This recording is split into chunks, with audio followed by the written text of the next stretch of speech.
freedom, man. That's what it's all about.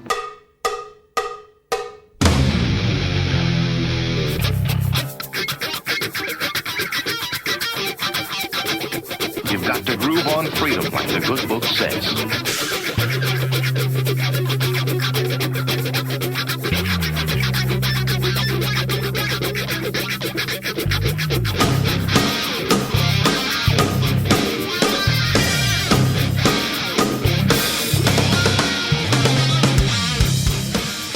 Welcome. You are listening to What on Earth is Happening. This show will discuss the topics of human consciousness, mind control, natural law, the occult, and all issues that affect the freedom of the people of Earth. What on Earth is Happening will endeavor to shine light upon the darkness of our world and to offer empowering solutions to the problems we face as humanity approaches its critical moment of choice. And now, here is your host, Mark Passio.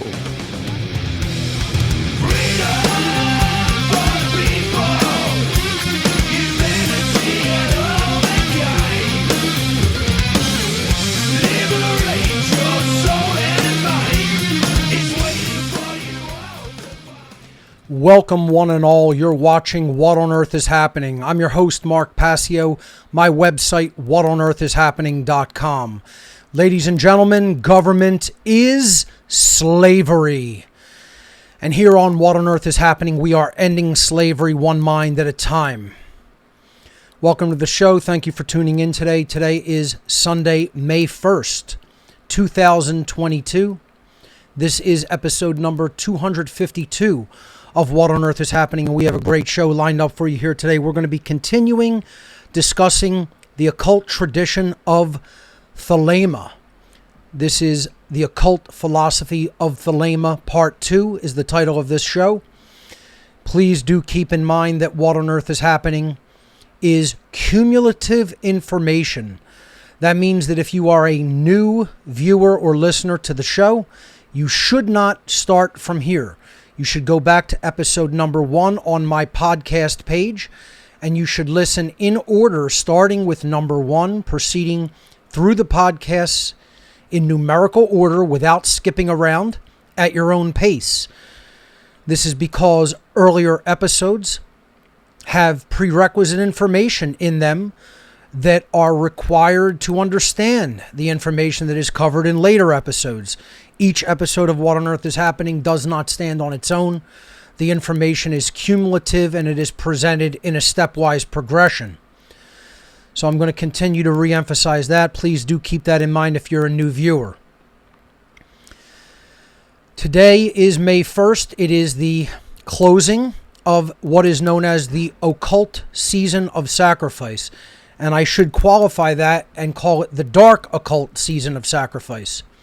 This is a 40-day time period where dark occultists often offer a blood sacrifice to the sun and earth as part of their sick, demented, psychopathic religion and religious beliefs in some forms of Satanism and dark occultism, whereby they believe that human blood has to be sacrificed and given to the earth during a certain time period of the year, namely the first 40 days of the spring season, up through the midpoint of spring, which is one of the major occult Sabbats or high holidays of the year, as is today, May 1st. It is the major Sabbat of the year. It's one of the 4 major Sabbats, but among them it is the most important to the dark occultist. This is May Day, or what is known in the dark occult world as Walpurgisnacht, Saint Walpurgis's night. The culmination of which is at midnight between April 30th and May 1st, when the day is just changing to May 1st. It is probably the day of the year on which the most ritual sacrifices, literally bloodletting and blood sacrifices, takes place during the course of the entire occult calendar. So today is a day that people should be especially vigilant of geopolitical events and possible false flag events, because they love to bring them out on May Day, 5/1. That is the magic number in the world of the occult, because they see this as the tipping point of having a small amount over half. When you have the majority of people, then you are able to wield power over aggregate consciousness. This is why the high holiday is on 5/1. This is why the base where they keep technological secrets about different forms of energy and propulsion is Area 5151.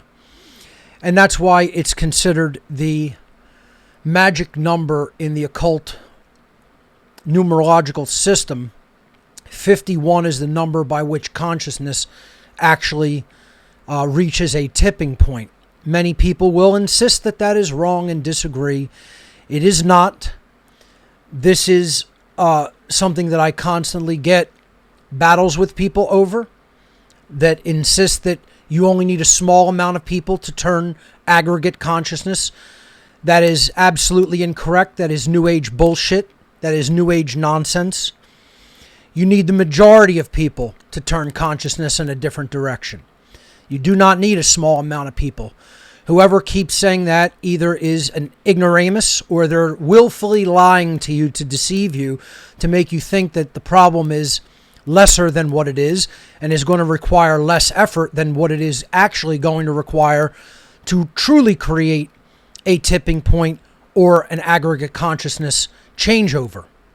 You are going to require more than half of the population to think differently and behave differently. And if you don't have that straight in your mind and you still think it's going to be like 3 or 4% of people, you are sorely mistaken, and you're going to be very sorely disappointed, because that's not how it works in the real world.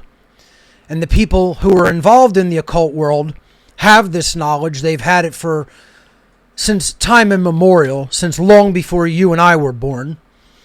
They understand how the mass consciousness dynamic works. They understand how the human psyche works. And they know the numbers. They know the proportions that are going to be involved to really make any real change happen. And that's why when anything really does happen that could possibly flip that dynamic, they very much come together and take real world action to prevent that change from taking place in most cases. In some cases, they are not all powerful. In most cases, they are exercising their will, exercising their power in the world, in a real world dynamic, not in just wishing for it to happen, as we're going to talk a lot about today, continuing to talk about Thelema.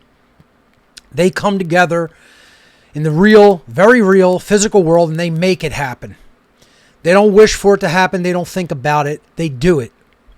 They're unified in their thoughts, in their emotions, about what they want to see happen, about what they feel is right for them and what they feel should be occurring and should happen. But then the all-important dynamic is they use their willpower and they make it happen in the real world. That's the dynamic that makes it different from the average human being that doesn't exert their will and doesn't actually use their behavior, their actions to create the real world change. They believe this New Age bullshit, this New Age religion, that I just need to think about it and have the emotion in my emotional body to want it to happen, and then magically the universe is going to grant it to me. And it doesn't work that way. You could think that that's how it works all you want, and you'll be eternally wrong. You're free to believe that. You're free to be stupid. You're free to be incorrect. You're free to be completely wrong and fucked up.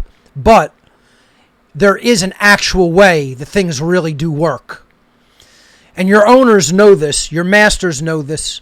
And they're using it against you, and they're telling you a bunch of nonsense, lies, and bullshit, and cramming it down your throat, and most of you are believing it wholesale.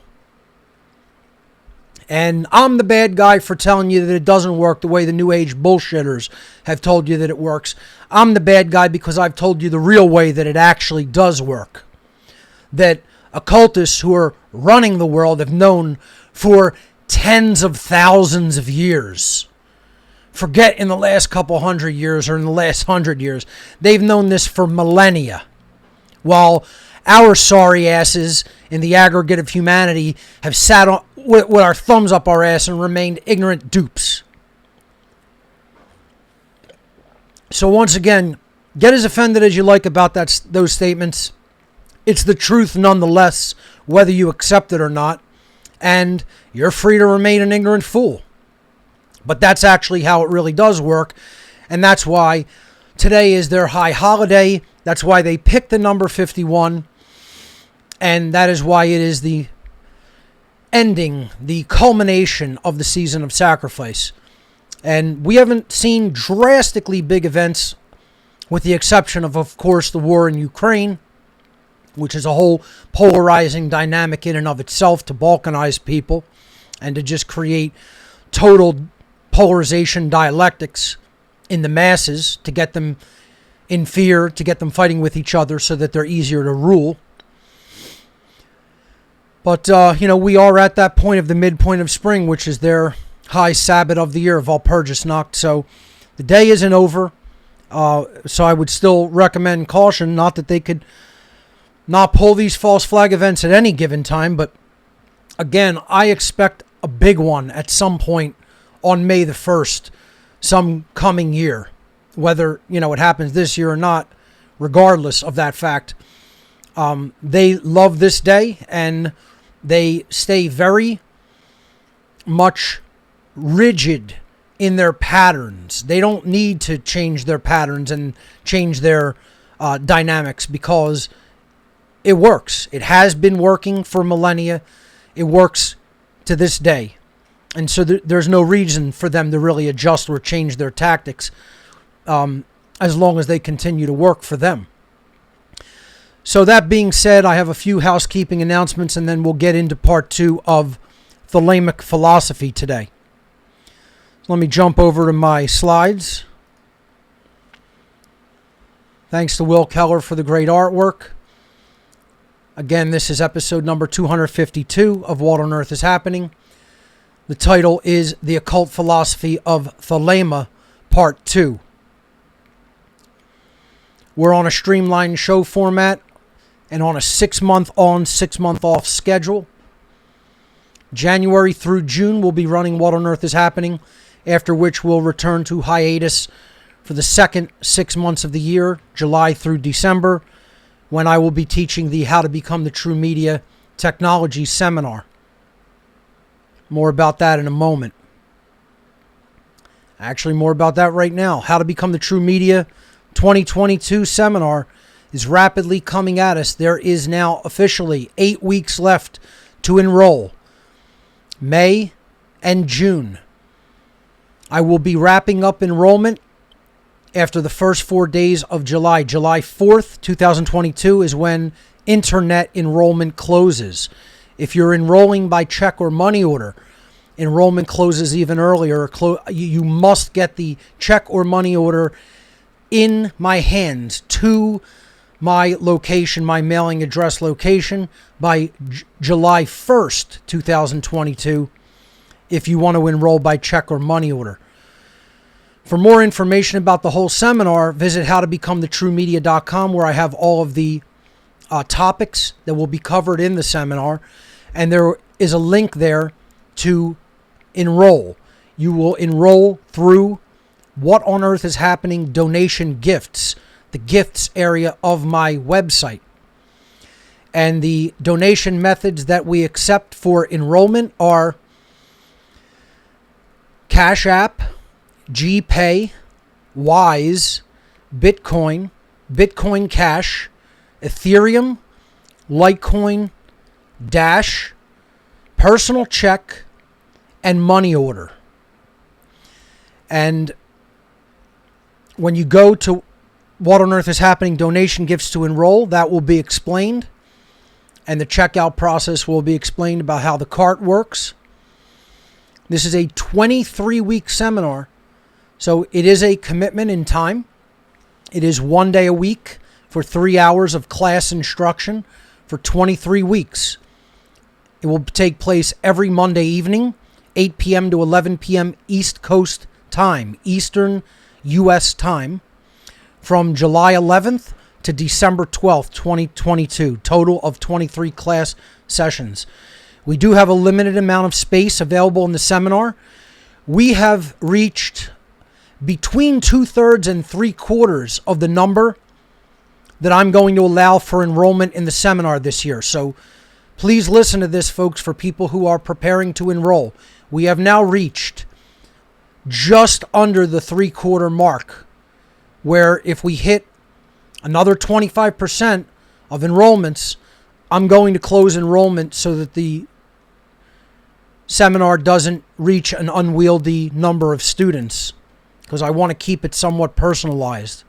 So do not wait until the last minute to enroll, because I may in fact be closing enrollment early. I may go right until the last moment depending on how things go, but I just want people to keep in mind I could close enrollment at any given time if I hit the number that I want to reach. I just want to put that out there for people so they're not surprised if suddenly the enrollment button goes gray or is taken off that page and I close enrollments. So just so you were warned, do not wait until the last minute to enroll. So for more information on how to become the True Media 2022, visit the official website, howtobecomethitruemedia.com. I'm really looking forward to this seminar in the second half of this year.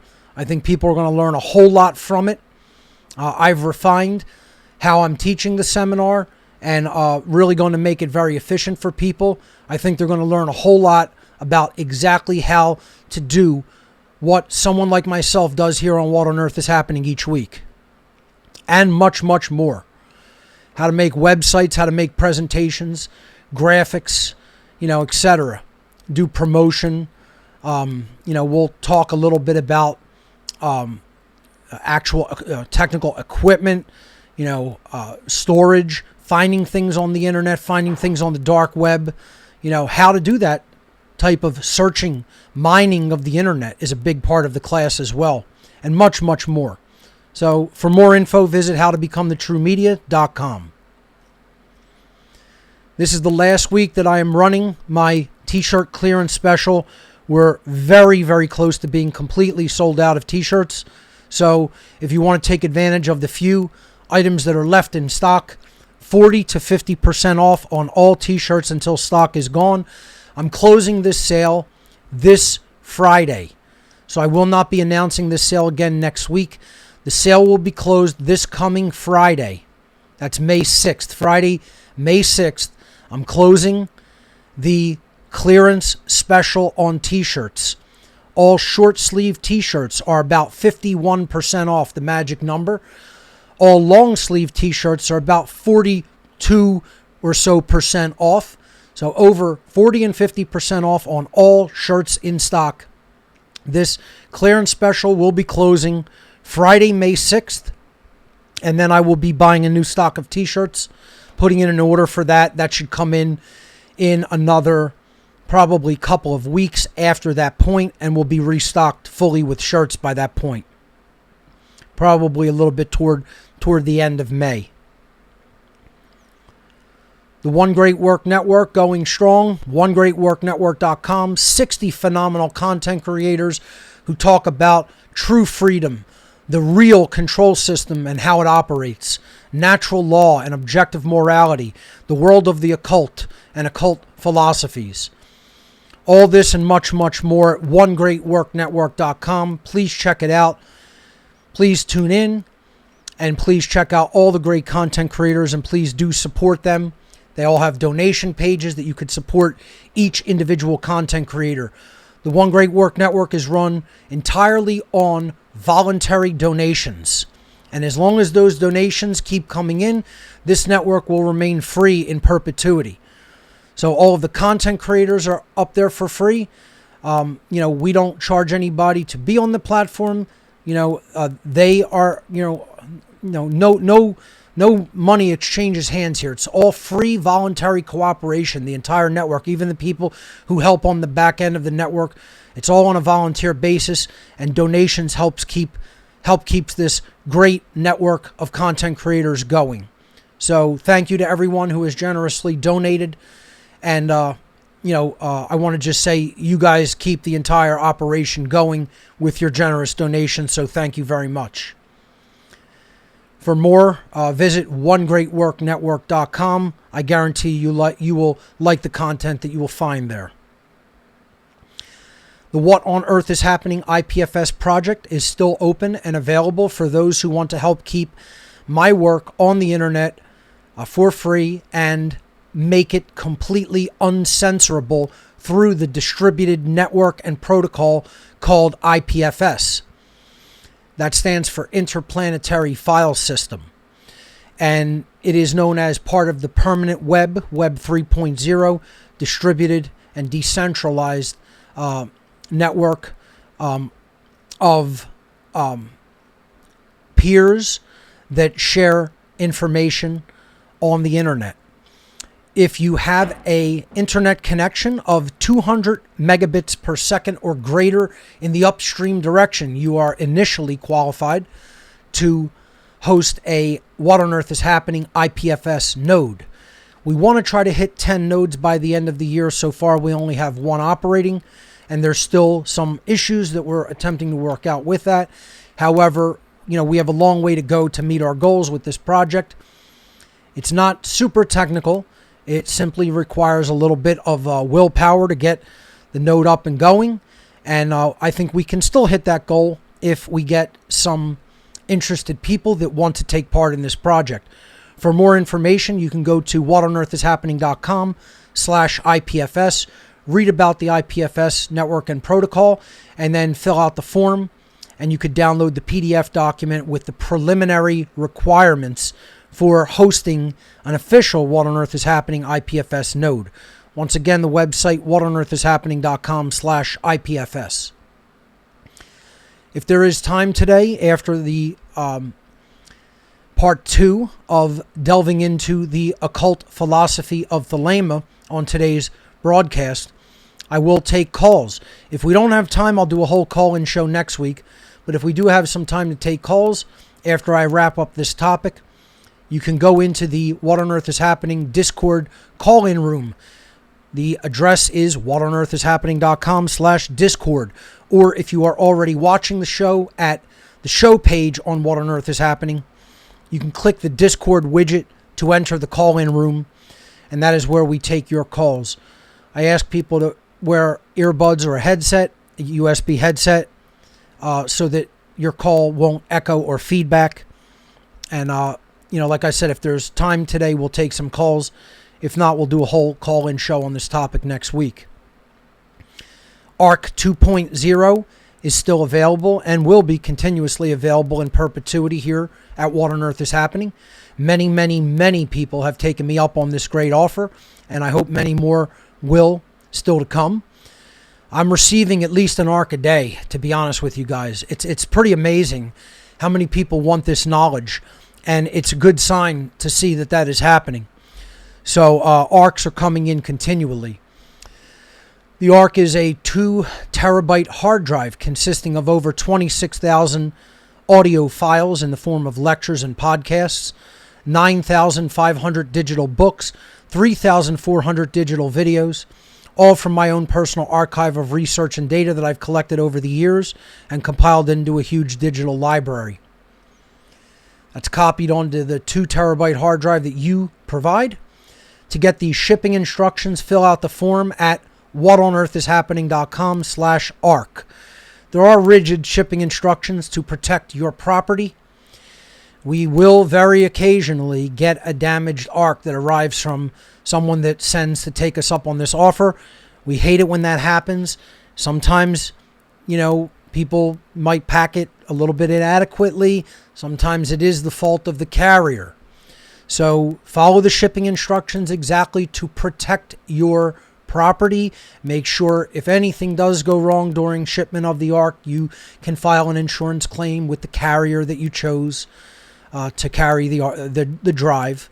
Okay, and just follow the shipping instructions. They're very simple, actually. They're detailed to make it very specific in language, but they're not hard to follow.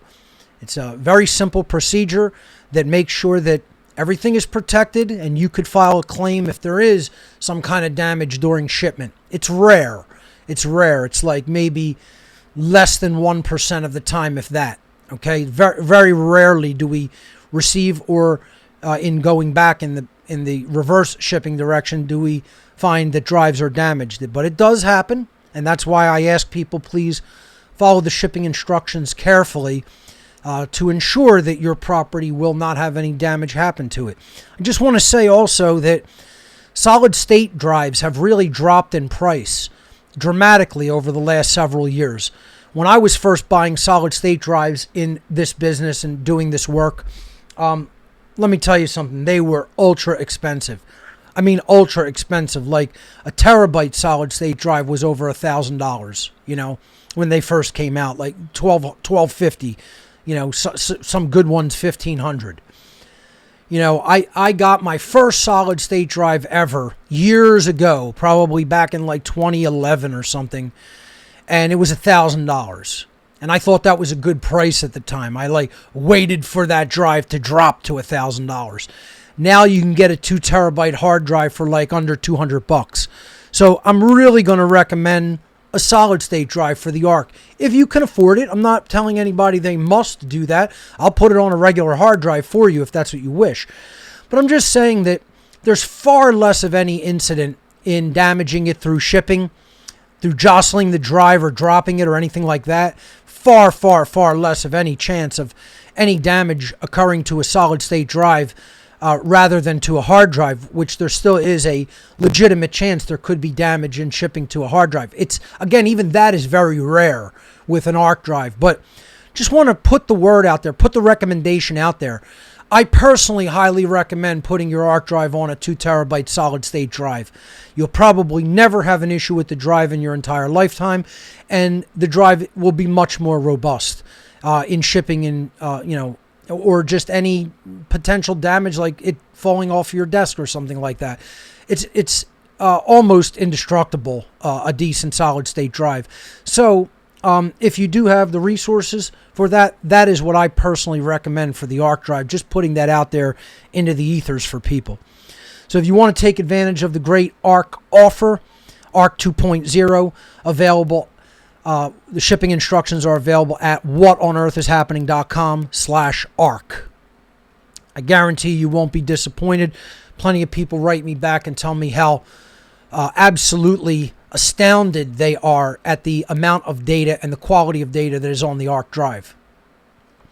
If you want to donate to the What on Earth is Happening cause by picking up any hard copy items of some of the presentations I've done here on What on Earth is Happening, on flash drive or on DVD, or get all of my work in one place on the One Great Work collection, the Mark Passio One Great Work solid state drive, or pick up promotional items such as t-shirts, stickers, buttons, coasters, etc., keychains. You can visit gifts.whatonearthishappening.com. This is my gift cart as part of my website. You can click the Gifts tab to enter it at whatonearthishappening.com. Gifts.whatonearthishappening.com is a great way to support the effort, support the operation here, and get some great items that you can have for yourself or share with family and friends to help awaken and enlighten them about what's really going on in our world. Or if you simply prefer to make a straight donation to the What on Earth is Happening and One Great Work Network operations, you can visit whatonearthishappening.com/donate. 11 different ways to donate on that site. All of the donation methods that we accept on gifts are available right there. We have QR codes there to scan with your phone if you want to do it that way. And we have an Amazon wish list for technology, which again is still empty because everyone donated items there. And we thank you from the bottom of our hearts for the great technology donations that people have made over the years. That keeps the operation going, and it's a great way to know exactly what your resources went to provide to help us to do what we do here at What on Earth is Happening. So thank you very much to everyone who has donated to the What on Earth is Happening cause. That's all the housekeeping that I have. We're going to continue discussing the Thelemic philosophy.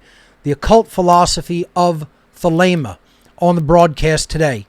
I'm going to pick up where we left off last week and jump ahead to, we had just completed talking about not only Thelemic gematria or occult numerology and the significance and the importance and the allegoric significance of the number occult numerological system that is often used in the Thelemic philosophy to represent ideas and to create correlative thinking between number and philosophy, number and conceptualized concepts that are covered in the philosophy of Thelema.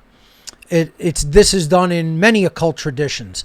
It's done in Freemasonry, it's done in Kabbalah, and it's absolutely a crucial part of the Thelemic philosophy. We closed up last week talking about what magic is in Thelema and how it is a form of mental influence. It is a form of action at a distance. We looked at the symbology of Thelema in things like the unicursal hexagram. We'll continue to look at some symbology today because symbology is rich in the tradition of Thelema as well. And we talked about magic versus sorcery. That if the influence that you're attempting to exert and to inspire others using to convey your knowledge to them through mental influence, through setting an example in your life and inspiring others, that is a form of magic. That is what I call higher magic. That is what many occult practitioners have called higher magic. We're not talking about invocation of spirits and casting spells. That is what is known in the occult world as lesser magic.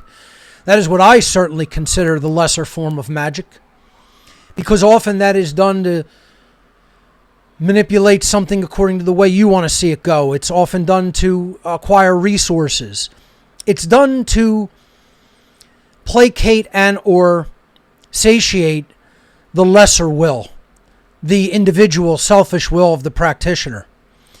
That's not what I consider real magic. That's not what true Thelemites consider real magic. That's not what higher level occultists truly consider genuine magic. That is what has been known in the different occult traditions throughout the years as lesser magic. And it is a form of quote-unquote magic. It is a form of the art and science of influencing change to occur. But however, most of that type of change in lesser magic is occurring in accordance with the earthly appetites and the earthly will.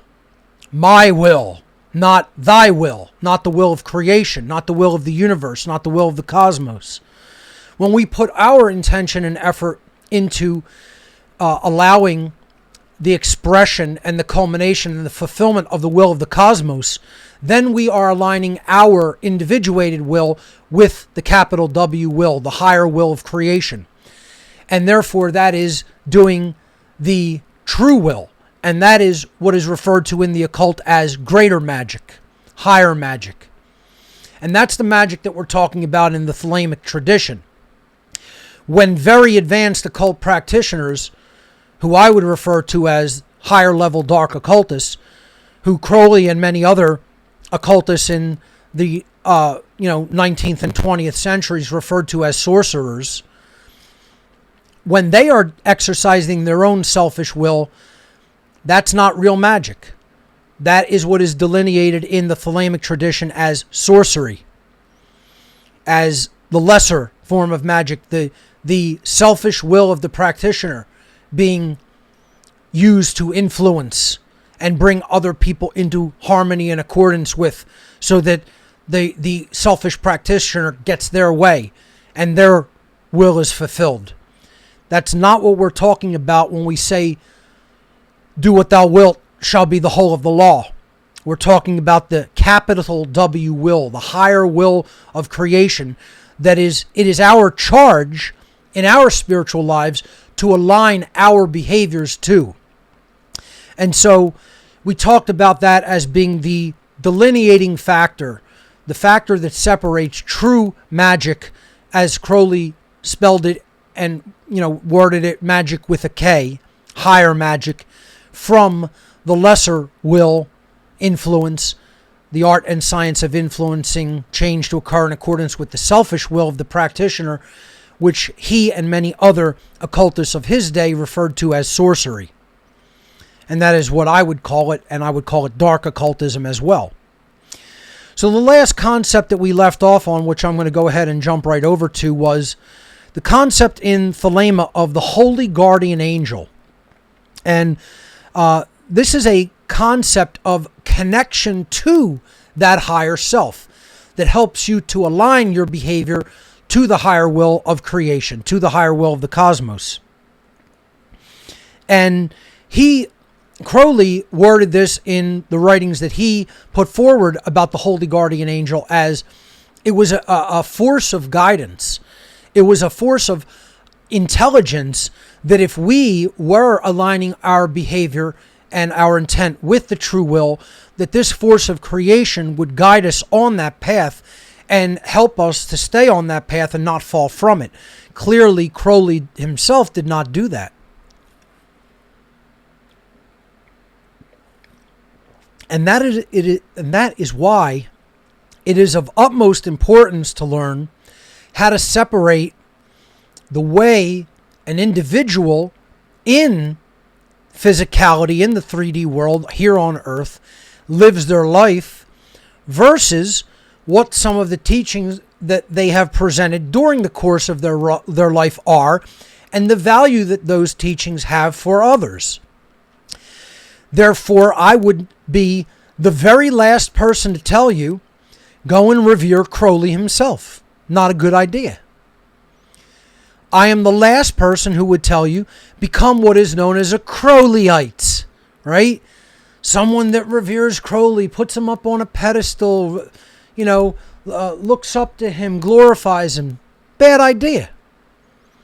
The man himself fell from the spiritual path and was not living according to the principles and philosophy of true Thelema and the true Thelemic philosophy. Absolutely not.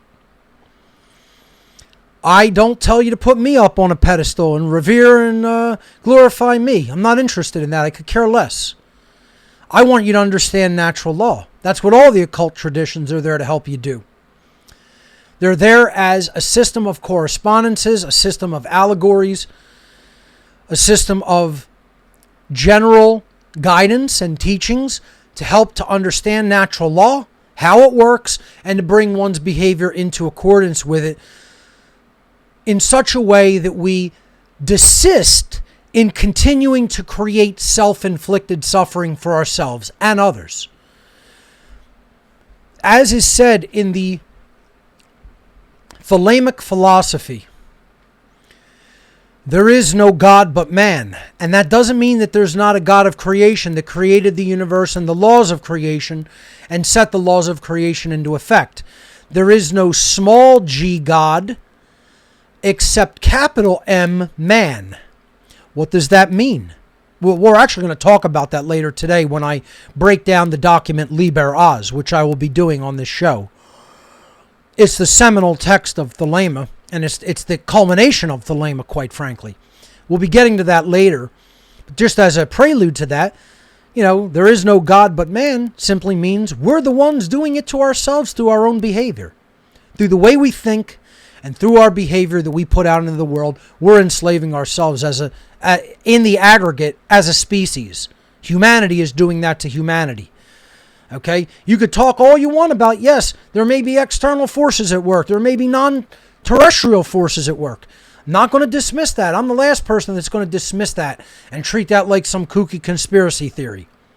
I believe there has been absolute intervention. I'm sorry, not even intervention, but interference with the natural progression of human evolution on this planet by perhaps non-terrestrial, non-human entities. We've talked about that. We've speculated on that a lot here on What on Earth is Happening. I don't dismiss those theories at all. There's quite frankly lots of evidence available in human history to back it up, to back up those theories. However, what I will say is, it doesn't even matter.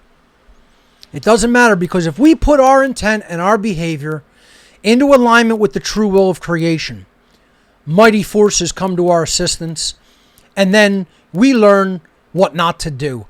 We learn what to do, we learn what not to do, and then we become intelligent in the way that we stop creating that self-inflicted suffering, and we're no longer doing it to ourselves.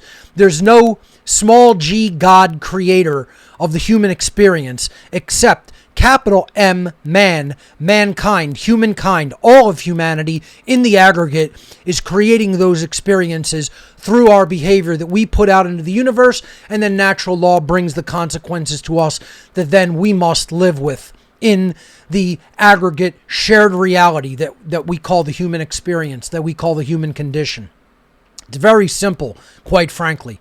It makes very much perfect sense, quite frankly. People will insist because of all the language that is used, they don't like it. Well, oh well. You know, there's only so many words to describe certain concepts in the world, and people put that together in often coded systems and allow people to try to decode it using their mental effort and will. And that's part of what Thelema is all about. Taking that very same tradition from Kabbalah and Freemasonry and Tarot and Rosicrucianism and other occult traditions. So Crowley's own view in his writings of what he called the Holy Guardian Angel is a deeper connection to the higher self, which guides us on the path of the true will. It guides us toward our real and true purpose in life that will lead to our maximum benefit and our maximum freedom. And that then puts us on the path to maximum efficiency in our journey of evolution in the universe, in creation. In order for the Holy Guardian Angel to manifest, to come forward, to make its presence felt in our life, according to the Thelemic tradition, we first have to quiet the mind. And folks, this is what I've been really coming back to this over and over again, folks. It warrants belaboring upon this point. You see, the symbology of this, you know, the all-seeing eye of the Creator, the Kundalini energy of the serpent coming up the spine and opening up the crown chakra, the angel's wings, allowing us to truly come into harmony with natural law as a higher level force, and then serve that law, truly align our behavior to it. The symbology is fantastic in and of itself. Some people will look at that and go, oh, that's dark occult, that's Satanism. No, it isn't. That's positive occult symbology. You know, again, Ma'at's wings on the Lex Rex shirt, you know, the justice card of the tarot, you know, the Lex Rex, the law is king. These are all symbols of natural law. It's the exact same thing here with the symbolism of the Holy Guardian Angel in Thelema. And again, this isn't official symbolism. It's some, you know, Thelemites come up with different symbolic concepts to represent certain things. However, I think this is highly appropriate symbolism, representing Kundalini energy of awakening, representing the third eye coming online in the, third eye chakra, the mind awakening to higher level understanding of natural law. And again, that being a reflection of the Creator's light coming into the world, the all-seeing eye of the Creator and its laws. And then again, the wings of the guardian angel, providing protection if one is on that path and stays upon it. Fulfilling the purpose, fulfilling the higher will of creation, getting in touch with that force of law and the force which moves us forward evolutionarily. That is the very force of evolution itself that fights against the involutionary force, that grindstone that sharpens the blade of the practitioner. You know, there has to be something pushing back, a force that one has to sort of put its will against in order to move forward, in order to self-direct one's evolutionary progress as that small g creator. Not capital G God, small g God creator. Okay? Again, in that sense, there is no external force truly directing our evolution but ourselves in the aggregate sense right now. Biological evolution got us up to this point. Now it's up to our mental effort and will to push our epigenetic evolution forward against the entropic or involutionary force that is trying to stop that from happening, and that is the dark occult. And that is, potentially other forces at work that want to subvert our evolutionary progress. Crowley and Thelemites look at getting in touch with the true will as bringing forward the evolutionary force of creation to assist us. It would be putting ourselves in the position of the hangman card on the tarot, which sits at the right-hand side of the justice card, the king of creation, natural law itself. And the hangman card would be the servant of natural law. And that is when the holy guardian angel expresses itself in Thelemic terms. But for it to come forward and present itself to us in our lives as a protective influence, as a protective guiding force, we first have to quiet the chatter of our mind. Again, I've been hammering on this week after week after week. You have to close the yapping of the mind. You have to learn techniques. This is why meditative techniques, yogic techniques, techniques to gain mastery over the noise of the mind, which is so pervasive in the modern world. How to quiet external forces that are constantly competing for your attention. How many of us take the time to create space and silence, not have the phone constantly ringing and text messaging constantly going, not constantly sitting in front of a screen, quieting the mind to get the voice of intuition and the voice of guidance that is speaking all the time to us, but it never speaks above a low whisper. It's up to us to quiet the chatter of our minds, and that's where practices of the Thelemic tradition come into play that teach us those techniques for how to do that. Often learning can be inhibited. I talk about this constantly. You're not in a position to truly learn if the mind is constantly chattering and yapping. It makes it almost impossible. That's the ego saying, I want to speak. I want to be right. I don't want to listen. I don't want to truly learn. I want to be the one talking. See, at some point, what you have to do is simply stop. Part of the teachings of how to become the true media, one of the main things that we talk about, the very first concept that we teach is the concept is king. Forget tasks. Forget the task, right? If you don't understand the why, if you don't understand what you're trying to do, if you don't understand how you're going to go about doing it, right? Forget the task, right? The task is part of the how.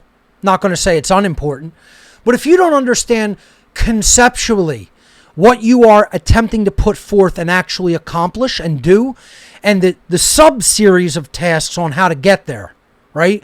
Because it's chunking of knowledge. And the occult does this all the time. It's a direct correlation between the world of occultism and learning the technology to do this.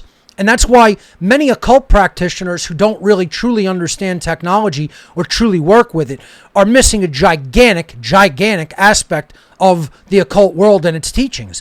And conversely, many people who are involved in technology and have no understanding of the occult, and that's most people in the tech world, also are missing tons and tons of correlations about how technology really works that you could more deeply understand and gain a better foothold and a more efficient approach to technology if you study occultism in conjunction with the tech world.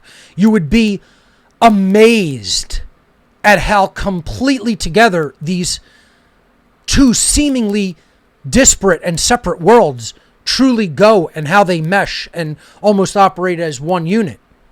And the occultists know this. That's why they're technocrats, folks. It's not an accident. That's not on purpose. That's on purpose. That's not accidental. It doesn't just work out that way, okay? They are deliberately using technology because technology is part of the driving force of the will. But is it serving the true will or is it serving the selfish will? The dark occultists are using it to control and manipulate. Technology, techno-logos. Technos logos. Technos means hand in Greek. Logos means word. It is the ability to put out the word through the hand or through technical means. You see? So that is what the dark occult are doing. They are putting out their word, their lies, their disinformation, their action at a distance influence to the detriment of humanity through technology. And they got a big head start on us, folks. They've had the mind control device in every house, pumping the frequency of mind control into the brain since we popped out of the womb, since we were in the damn womb. You don't think that these people, these technocratic elites, these technocratic dark occult psychopaths know this? You don't think they understand all of these correlations? Of course they understand it because they know the occult, and most of us don't. And most of us still think all of this is just darkness. All of this is just Satanism. All of this is just something we should have no knowledge of. They're beating our asses mercilessly because we don't know this stuff. And because we don't take it seriously, and because we don't put it into practice, and because we're not putting our will behind it and putting our effort into learning the technology to spread the word through the actions of our hands and technology. This is what the whole True Media Seminar is coming together as a culmination of my work to help teach people how to do. And the people who have learned it, man, you guys are impressive and you're doing a fantastic job. For the people who are still slacking and you're way behind, you need to understand the importance of it. And this is part of what quiet the damn chatter of the mind. You got to learn the techniques in meditative tradition, in things like EFT, in things like, yoga, true yoga. In things like shadow work, and I'm talking about real shadow work, heart-based shadow work, sitting in front of the mirror, not new age woo-woo stuff. Real self-transformative, transpersonal techniques. They do teach this in the Thelemite tradition and in other occult traditions, and it's important to learn them. It really goes back to what I taught about at the very beginning of the Natural Law Seminar, to be honest. I started out teaching that seminar talking about teachability, the teachability index of the student, of the one receiving the information. And again, this directly correlates with Thelema. If you understand what Crowley was attempting to do with the writings and how he was setting up systems of correspondences and systems of correlative thinking, which I talk about in Demystifying the Occult, part 1 and 2. Correlative thinking is so important in expanding consciousness. It will literally take your IQ points up several points. That is how important understanding correlative thinking is. I could see this symbolic image here on the slide and immediately go into an essay on all of the things symbolically and correlatively and allegorically that the symbolism means in human life. And other people sit there and go, snake wing eye, snake wings and eye in a triangle. What's that? They have no correlative thinking skills. They don't even understand the importance of being able to relate symbolism to conceptual ideas, and how these occultists have been using this for thousands of years to communicate with each other and to subvert us, to use the symbolism in a subversive way to make us think a certain way, so then we go into their manipulation and we fall under their influence and we fall under their thrall, their mind control. Again, we could harken back to the idea of Betty Crocker's cake, right? Betty Crocker comes up with instant cake mix in the 50s. Housewives don't want it. They don't buy it. It's a failing product. They go to Madison Avenue, psychologists, campaign execs to understand occult archetypes and occult conceptual ideas, and they say they're feeling guilty. They're not putting any effort and love from themselves, from their own effort, into the making of the cake from scratch for their own beloved family members, and then they're feeling guilty. They don't want the quick answer. They want to put their creative energy into the work and make something of true value for their family. So, what did the advertising campaign executives come back with for Betty Crocker? Don't change your cake mix. Don't come up with something they really want. We'll psychologically make them want it for you. Add the instructions to the box, add an egg. Archetypally, the egg is the feminine essence. The oval of the egg is the feminine essence, right? And therefore, by proxy, by psychological proxy, by putting the egg into the cake mix, the woman is inserting her own feminine energy aspect, the creative aspect of the feminine, into then the product. And that assuages the guilt of not providing that creative essence for her family, because she's giving the very archetypal creative symbolic essence of the female, the egg, to the family members then. And therefore that makes it okay, and that assuages the guilt, and then cake mix flew off the shelves. That's the occult. That is the world of occultism, ladies and gentlemen. You know, not doing bonfires and throwing animals onto the bonfire out in the woods, in the clearing in the woods. That's not Satanism. You could say some Satanists will do practices like that, but let me tell you something. The vast majority are at work at a very high, deep, fundamental level of doing things like making people want to buy products that they don't really need or want, rather than going out into the woods and sacrificing animals. They're formulating whole strategies to get the population to cull itself by buying into a whole bunch of fucking nonsense and things that aren't true that the media is repeating over and over again as a mind control technique. And then for people to go and take poison that's a biological culling agent, you know? And the occultists are very much at work on that type of mental influence. That's real magic. That's their sorcery, but believe me, that's magic. That's action at a distance. You know, they're providing that, they're conducting that level of sorcery at a distance. And it's working brilliantly on the vast majority of the population. So quieting the mind through techniques is the first step of truly becoming a student of natural law, of computing, of the occult world. You got to be honest with yourself, stop lying to yourself, and you got to ultimately learn how to think. And that involves receiving those methods, receiving the methods of efficient learning. This is what we're going to teach in How to Become the True Media. You have to be able to quiet your mind and stop thinking according to the terms you may have been thinking. Empty the mind of what came before. This is valid in martial arts as well. If people have learned bad techniques in other martial arts, you really don't want them bringing techniques into a more efficient way of teaching something.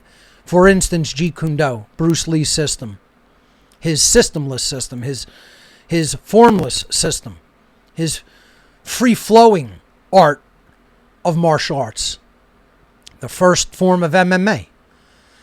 He would rather have somebody come with an empty slate mind, with no previous knowledge of how they did things, because then the mind's chattering when he's showing them a technique.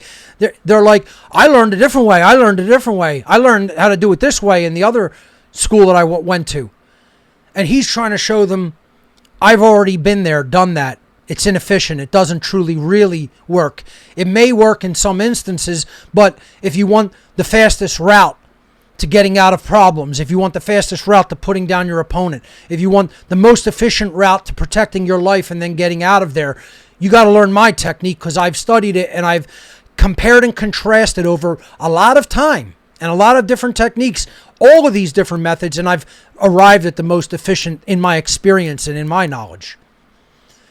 And that's why at some point you got to extend a little bit of trust. This is what the Holy Guardian Angel is about. You quiet the mind, you extend trust to creation, right? It's one thing to extend trust to a teacher in the physical world.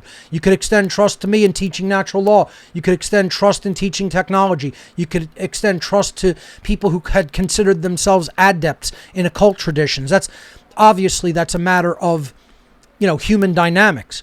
But ultimately, what we're really doing is we're opening up and allowing, through the quieting of the mind, reception of natural law into the self. This is what Kabbalah is. That's why Kabbalah is such a huge, important part of Thelema.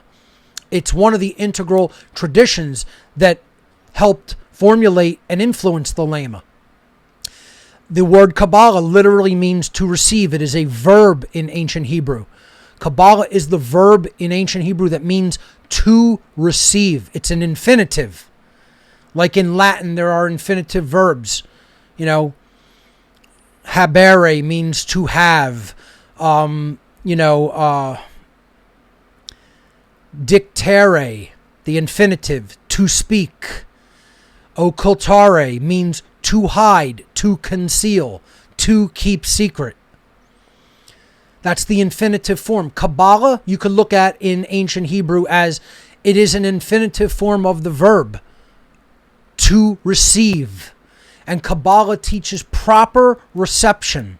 It means preparing the mind in an efficient way to receive the knowledge of natural law, of the Creator's laws. Thelema is doing the same thing. It's no different in that regard. And the idea of preparing oneself for the reception of the influence of the Holy Guardian Angel, of the protection of the Holy Guardian Angel, is the techniques of quieting the ego, quieting the chatter, the endless chatter of the ego. So for this influence, this force to make its presence known in your life, you don't have to see this as a personal force, and I don't, and most Thelemites do not. It's not a personal force. It's not an actual angel, right? It's not an actual entity. It's a form of energy. That's what all of the occult ultimately is teaching us, how to work with energies within creation. If we really break them down, how do you energize the mind? How do you change the energy of the mind? That's magic. How do you get someone that was ultra resistant to now listen to the voice of wisdom and reason and take the truth into themselves and then start teaching it themselves? There's no greater form of magic than that. How many people do you think maybe I helped influence to do that? Obviously, they do that work ultimately to themselves, but did I influence that? Yes, that's magic. I helped influence that. I helped prepare that way. You can do the same thing if you take it seriously enough. That's what doing the will is.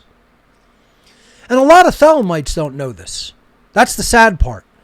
The sad part is I'm going to teach people more about what real Thelema is in two podcasts and two video episodes, podcast episodes, than in probably all the years that they ever studied Thelema. In a few audio broadcasts with some images, Freemasons wrote me and told me, you taught me more about Freemasonry than in my 20 plus years in my lodge system that I've been attending for over 20 years. I did not understand this. This knowledge, this truth did not enter me. I didn't receive it in 20 plus years in the lodge system of Freemasonry. And once again, some people have understood exactly what I said last week, and some people don't understand what I'm saying. I asked, let me finish this slide and then I'll reiterate that, because I want to go over it again, and I want the offer out on the table in a clearly understood way, because there's still people that don't understand what I asked for last week. I made a request last week about the lodge system of Freemasonry because of how connected this topic is actually with Freemasonry. A lot of the rituals are connected to it. A lot of the practices are connected to it. Much of the symbolism is very connected to it. So I'm going to repeat my request after I finish with this slide because it bears repeating. It's worth belaboring it and repeating it. So until we quiet the mind and we really listen to the wisdom of the force of creation that's always speaking to us, but it doesn't raise its voice. It's not like Mark Passio when he gets angry about the order followers, okay? It's not going to scream into the camera, right? Okay? That's me in my 3D body getting angry at people who still don't understand, right? And I'll raise my voice, make it very, very, very, very unambiguously clear. Creation doesn't do that. First of all, doesn't need to, because it is the truth. I'm expressing the truth. I am not the truth. Creation itself is the actual truth, right? It doesn't need to do anything because it's what is, period. It doesn't care whether you don't understand. It doesn't need to care whether you don't understand. It's law. Law is unwavering, unbreakable, operates 100% flawlessly a certain way like a computer program, and it doesn't give a damn whether you don't understand it. It is there operating on cue to provide you the learning experience that it could go smoothly, or you could choose the way of maximum pain. And if you want to choose that, that's up to you. That's your free will choice. I think it's a pretty stupid thing to choose, but most people on this planet are choosing exactly that. If, on the other hand, we learn the techniques of quieting the mind through meditation, through yoga, through traumatic healing practices and shadow work, etc., then we learn to listen to this voice of wisdom. It quiets the ego, the chatter of the ego that's incessant, it's nonstop. And that force of entropy and involution is always trying to take us off our true path. It's always trying to get us not to do the true will. It's taking us off the path of wisdom and the path of the true will. And then what happens? We talked about that last week. When we're not on the path of true will, maximum resistance comes to us in our lives. Our lives become harder. It becomes things are put as obstacles in our path because we're not on the right path. And the universe puts obstacles in our path to try to nudge us back onto the right path. But as we become more calcified in the ego and more hard-headed and less willing to listen to that voice of wisdom, more and more obstacles arise. We go into total abject tyranny and slavery. And that's where we're at because of not listening to the voice of truth and insisting on constantly have that entropic voice of the ego chattering away in the mind so that it takes us off the place where we are in a maximum position to learn, to receive, to learn and to grow.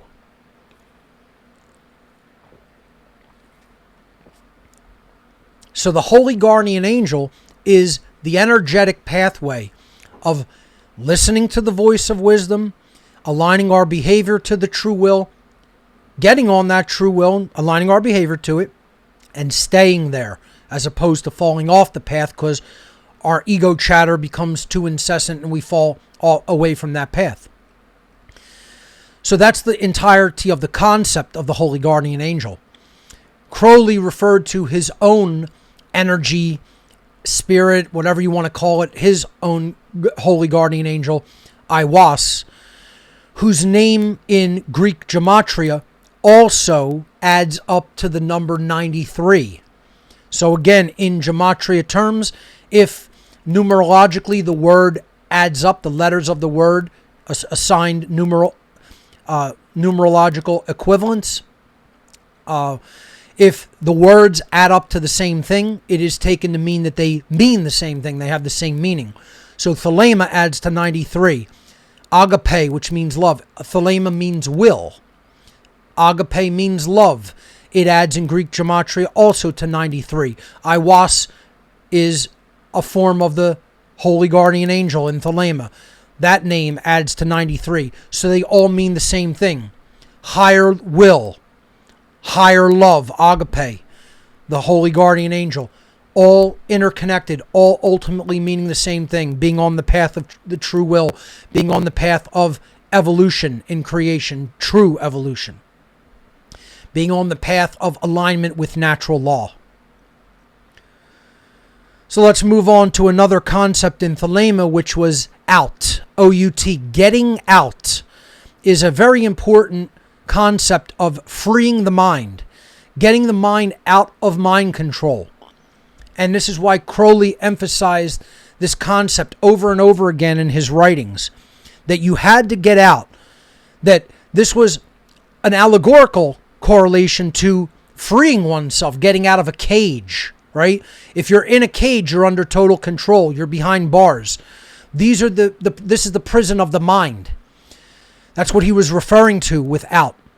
But then, of course, this leads to physical freedom, because we're not only under the prison of the mind, we're under duress of the body. We are physically enslaved as well as mentally enslaved, and most people are spiritually enslaved. So, in some of his writings, Crowley referred to what he called the head cage. And this is literally having a mind that is completely controlled by religious concepts and cult-like concepts, erroneous cult-like brainwashing that people were clinging on to with religious fervor. And because they were doing that, they could not get on the path of the true will. That was the obstacle that was preventing them from aligning their behavior with the true will and serving it. So let's give an example of this before we break down the lettering and the symbolism of getting out, of escape from mind control, and specifically the numerology of the number 23 to represent that.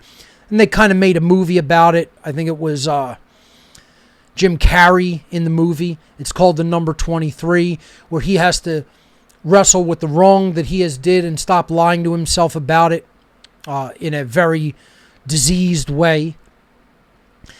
And then when he does that, it begins the process of healing his personal trauma. Pretty interesting movie from a symbolic and allegorical point of view, dealing with the concept of the number 23, meaning get out of mental bondage. If you watch the movie again in that allegorical light, you'll see it completely differently. So, and it's also about not lying to yourself about what you've done that is harmful. So, going back to this concept, I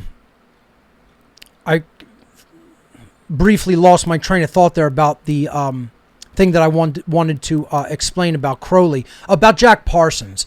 So let's give the example of getting out, about Jack Parsons' life, right? Because if you read the books Strange Angel or Sex and Rockets about Jack Parsons' life, or if you watch the brilliantly put together period television piece called Strange Angel, which was named after the book, you'll understand that, especially early on in his exploration of Thelema, that Jack Parsons was very conflicted. He did not step upon the true will and follow it himself either. And many times he fell from the path of the will and would not listen to the influence of his guardian angel. And, or you could look at that as the higher self, the intuitive self, the intuitive force, the creative force, the imagination. Many ways of looking at it, okay?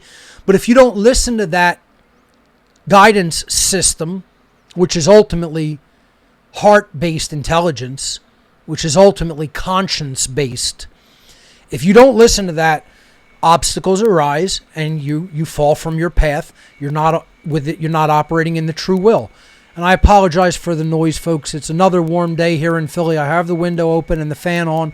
Hopefully it's not too badly distracting, but there is work going on right on the other side of this small street that I live on, so I apologize. If it comes through, it comes through. We'll have to just deal with it and make the best of it that we can, but it's just what it is. But going back to Parsons, if you read about this struggle that he had in staying on the true will path in his life, you could also get this from this kind of really struggle in his life to weed out inconsistencies in his own thoughts and behaviors. In the television series Strange Angel, they explain that he's basically trying to serve two masters, right? He wants to get more involved in the philosophy of Thelema and the occult tradition of Thelema. He wants to lead the Agape Lodge, the Agape Lodge. They say Agape in Strange Angel. They pronounce many things wrong. They say Thelema when it should be pronounced Thelema. They say Agape when it should be Agape. There's, different, inflection points or emphasis that should be placed on certain syllables. The word agape is pronounced just as I just pronounced it, agape. It's not agape, agape. And then Thelema is with a long A sound in the second syllable, not Thelema. So, regardless of that, Parsons is trying to get a job with the military, right? He wants to be, working in military laboratories, inventing rocket propulsion, jet propulsion, and rocket propulsion. And this is very much in conflict with the workings that he really is supposed to be doing in the Agape Lodge system and Thelema in general. And the show depicts that. It's one of the actual reasons that the show went off the air. They presented Liber Oz, which I'm going to read here today, on network television, right? On CBS All Access, where this show aired. And that was it after that. The show was canceled very shortly thereafter because they hit people with probably the culmination of the occult world philosophically with Liber Oz. And they showed the conflict that this was not only creating between the Agape Lodge and military members who had attended at Parsons' behest, but it shows the conflict that was going on inside Parsons himself, because he wanted this military contracting job, which, he eventually took and went on to form NASA, went on to be one of the influencers that formed NASA. And, that highly conflicted and contrasted with his role of doing the true will in the world of Thelema and the Thelemic philosophy. So Parsons, as a early Thelemite, absolutely also struggled with issues of contradiction, where he was still walking in two worlds, not fully committing himself, not fully putting his energy and effort behind the Thelemic principles, and still very much attached to the 3D world and 3D goals, which I'm not saying you shouldn't do. You should have goals in the 3D world, especially when it comes to true freedom. But if you let worldly values, worldly judgments, worldly systems hold you back from your true will, you're not going to succeed in either realm. You're not going to succeed in the world of true spirituality and the true occult philosophy, nor are you going to succeed in the earthly world of having your true freedom and your true potential in the very real physical world. So I think the TV show Strange Angel does a very good job at portraying that, especially in the later episodes of the second season, showing that conflict that's going on internally in Jack Parsons' mind and how he was not getting out. He was not understanding the conceptual idea of release of the mind from its bars, from its prisons, and from serving two masters, and from inherent internal contradiction in the mind and inherent internal contradiction in one's behaviors, from what one knows one should be doing and aligning its behaviors to the true will versus not doing that and keeping the behaviors in accordance with worldly comfort and worldly goals. So, you could read those books or check out that television series, which depicts it very brilliantly in a very accurate 40s period piece, exceedingly well. I was very disappointed that it was canceled from television, because I was very interested in seeing how they were going to depict the relationship of Parsons and L. Ron Hubbard. The show was canceled on the episode. The last episode was L. Ron Hubbard shows up to Parsons' home, and he's going to enter the Agape Lodge, and that was the last episode. They canceled it after that because they don't want people really understanding Thelema. When they got into the philosophy of it, they're okay with showing Parsons' early life and his discovery of the lodge. They're fine with that. Once Liber Oz was read, that was the end of that show. And everybody knows it. Everybody who watched the seasons knows that's what did it in. It's pretty blatant. So this concept of getting out, the 23 skidoo, as we talked about in the numerological section last week. 23 skidoo is this old 20s and 30s phrase, 1920s and 30s. It means get out while the getting's good. Make your quick exit, quick escape. Ghost people. Just scoot on out of there while you can, especially if the situation's going to get uncomfortable, right? So it's like Crowley and the Thelemic tradition. It's telling you, get out of the mind control while you can, while the opportunity is available, while the information is here and available, before it gets even more draconian. And then it's going to be infinitely more of a challenge before there's more censorship, and it's going to be infinitely more of a challenge to get out of that mental hypnosis and that mental trance and thrall and mind control. Get out of the head cage. In one of Crowley's writings, it's book 23 or paragraph 23. When it's like book, it's like really chapter 23, let's say. Okay? And the title of it is Kephale KG, or Kappa Gamma. So in Greek here, written under the heading, Kephale means head in Greek. Kappa, Epsilon, Phi, Alpha, Lambda, Eta are the Greek characters. Okay? So you pronounce that Kephale in Greek. And that means head. And then he writes in English in like a transliteration. There is no Greek word, Kappa Gamma, right? It's not a Greek word. They're just two Greek letters back to back. KG. So this is like an English green language cipher, right? So this is how he did things, right?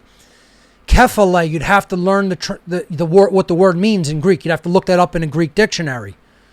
It means head. So like cephalic means related to the head, right? So that's kephale in Greek, right? And then the English transliteration of Kappa Gamma is KG, right? Kephale KG. How would you pronounce K and G together? Cage, right? You would put that together as the English word cage. So kephale means head. KG transliterates symbolically in green language to the word cage. So kephale KG literally means the head cage. And this is how Crowley wrote. He set up these little ciphers to make you go and explore. Then maybe you'll learn a little bit more Greek and understand where the etymology of words comes from. Why are English words structured in a certain way? Because they come from the ancient Latin, which then formed the Romance languages. You have Italian and French and Portuguese and etc. And there's a couple others. And, then English comes out of those Romance languages, largely. And again, from Greek, obviously, is one. And you'll go and look up things and you'll learn, and then you'll see symbolic associations and you'll see wordplay associations with just how words are spoken, and he's putting together a little mini cipher for you to figure out. Then it becomes a little bit of a challenge, and then the student gets engaged and it's like we're playing a game, right? And it inspires one to keep going. What's he going to come up with next? What am I going to have to figure out next? What's he going to challenge me with next? He did things like that. He liked that cat and mouse game. Okay? I personally don't. I can find it interesting and enjoyable and challenging, and I like how it pushes your mind. That's not my style in teaching. I think that there's a role for that. I prefer the more direct approach, where I'm simply going to treat you like an adult that is capable of understanding and explain it as simply as I can as an adult to another adult, and trust that you will get it. You know, I personally don't like playing games like that, but that's me. That's my personality. I'm not saying I can't engage in it and understand what he was trying to do, and I do. So let's look at what some of the conceptual ideas of the term out or getting out in the Thelemic tradition is. And again, realize this ultimately means break down your mental conditioning and get out of the mind control spell that the real dark occult sorcerers have put you under and hold you in. The O, of course, is the egg. We just talked about that. You know, the archetype of the feminine essence, the egg, the feminine creativity, the womb of creation. So that's what the first part is. That's where it has to begin. It has to begin with the desire to bear something new, the potentiality of the zero, the nothing, right? The cosmic egg is pure potentiality, no thing, no physicality. It's the void, the cosmic womb of creation, yin energy, Shakti energy, as they call it in the Indus Valley traditions. This represented the Egyptian goddess Isis, or Nuit as well, N-U-I-T, Nut, Nuit, different pronunciations of it, but it represents that pure feminine potentiality, the feminine essence, the no thing from which the everything springs. Truth itself, the universe itself. Again, the universe card in the traditional weight deck has, the world card has the cosmic egg, okay? That oval, and then the goddess inside of it, you know? Beautiful symbology, and it's widely known. This is the number 0, this is the cosmic egg, the feminine essence, the womb of creation, the realm of pure spirit, pure potentiality, the truth itself, and the night sky itself, the universal drapery of the night sky. And again, that was Nut, that was Isis in the Egyptian tradition as well. Beautiful symbology. The U, that's that magnetic force, right? The U looks like a large hand magnet, right? And of course, U represents you. It's the self. It's the higher self. It's not the lowercase s selfish self, you know. It's connection to the higher self, the true soul, the true spirit. U represents union, the first word of the letter of the first letter in the word union. The U represented, again, that sacred bond of the feminine and masculine energy, the two polar points of that magnetic force coming together and creating attraction, creating that alchemical bonding. It was the true will being realized and put into effect. Because it's related with the self. It's the dynamic of self-respect, self-discipline, and ultimately self-mastery.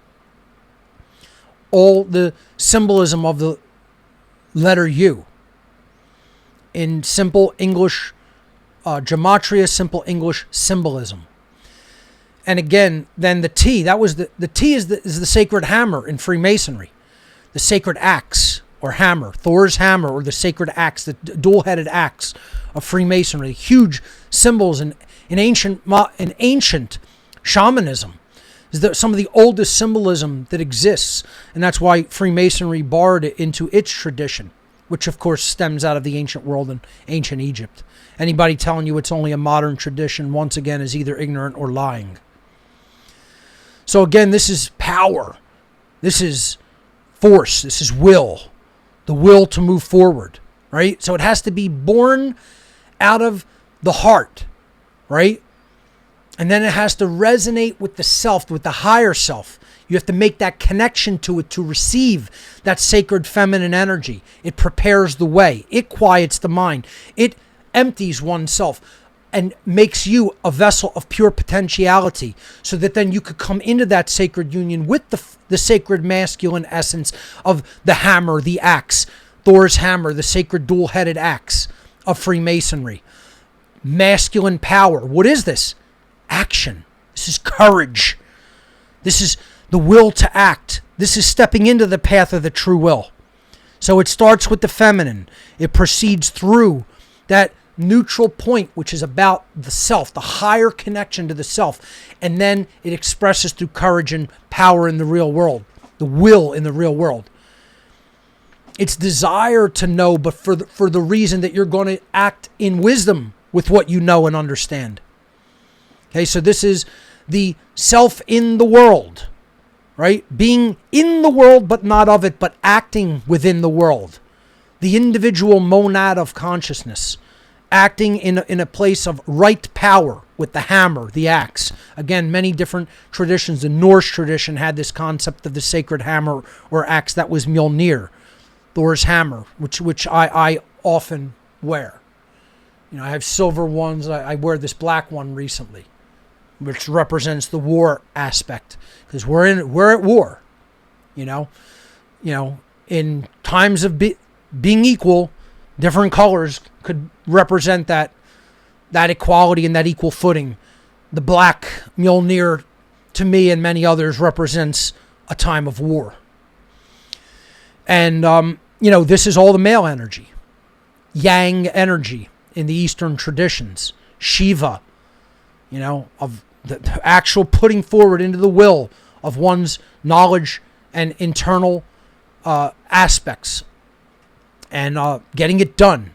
That's the Shiva energy of the Indus Valley tradition. This would have been Horus, the crowned and conquering child in Thelema. In the Egyptian or Cometian tradition, this was the sacred child, the sacred male child of the Trinity, of Isis, Osiris, Horus. So if you looked at this in the combination, you could see the U would then be the Osiris energy. The O is the Isis energy. The T is clearly the Horus energy. And then the U would be the Osiris energy. The blending or the union between those two. And then, of course, this is phallic male energy. All the male energy dynamics are part of this. The Tau cross is what it was referred to in the ancient Eastern traditions and Greek tradition. Of course, this is, again, courage. The male energy, the force that has to guide your actual behavior and will.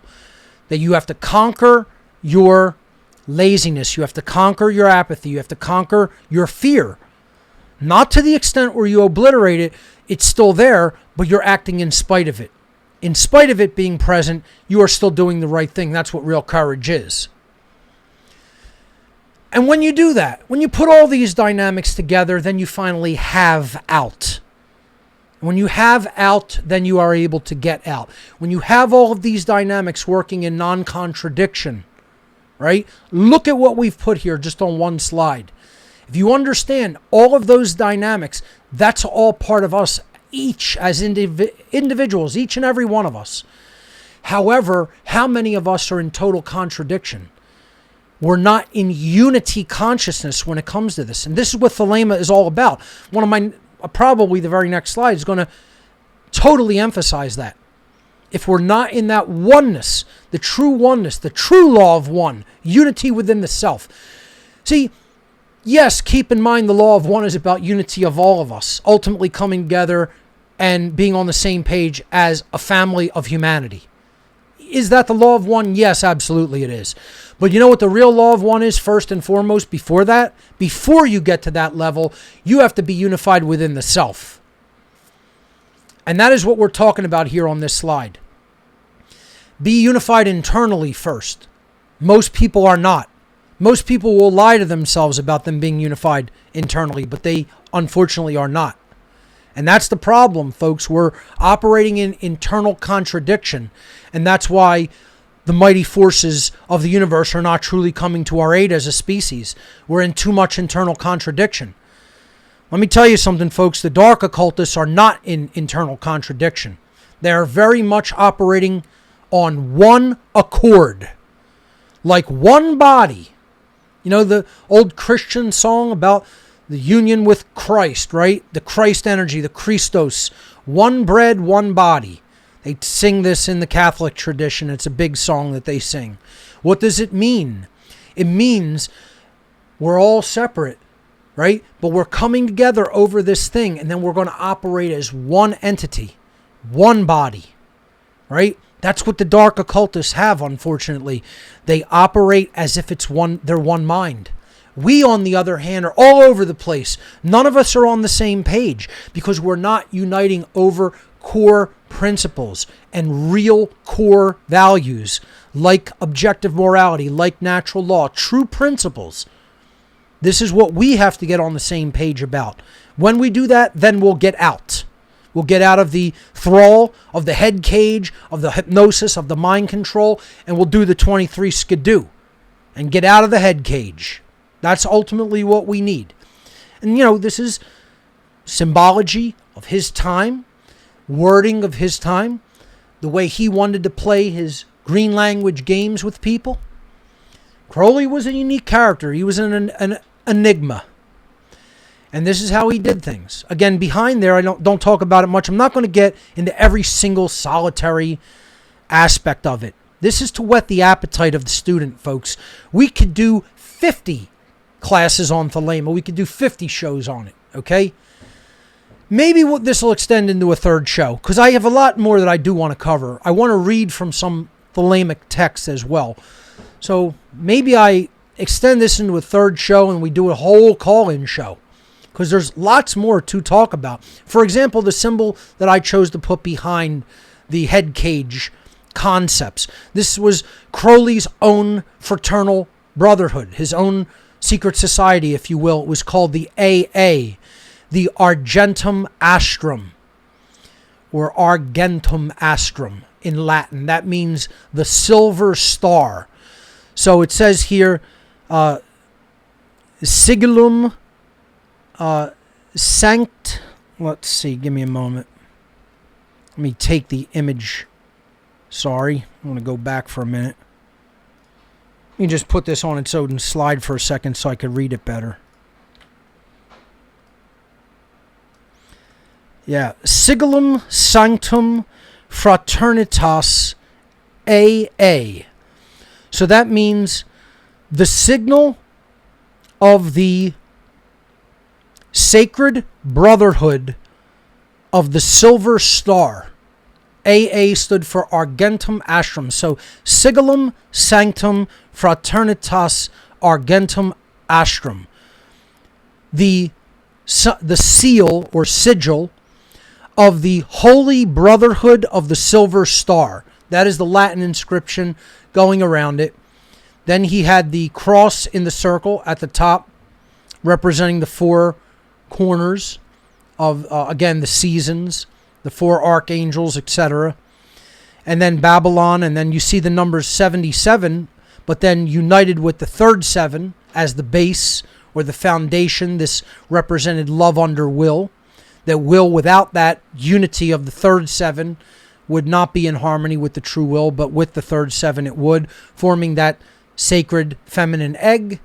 And then the god in the pantheon of his pantheon of gods that he created in Thelema was Babylon, which was, again, one of the archangelic consciousnesses that was basically working to bring about the age of Horus and the true will.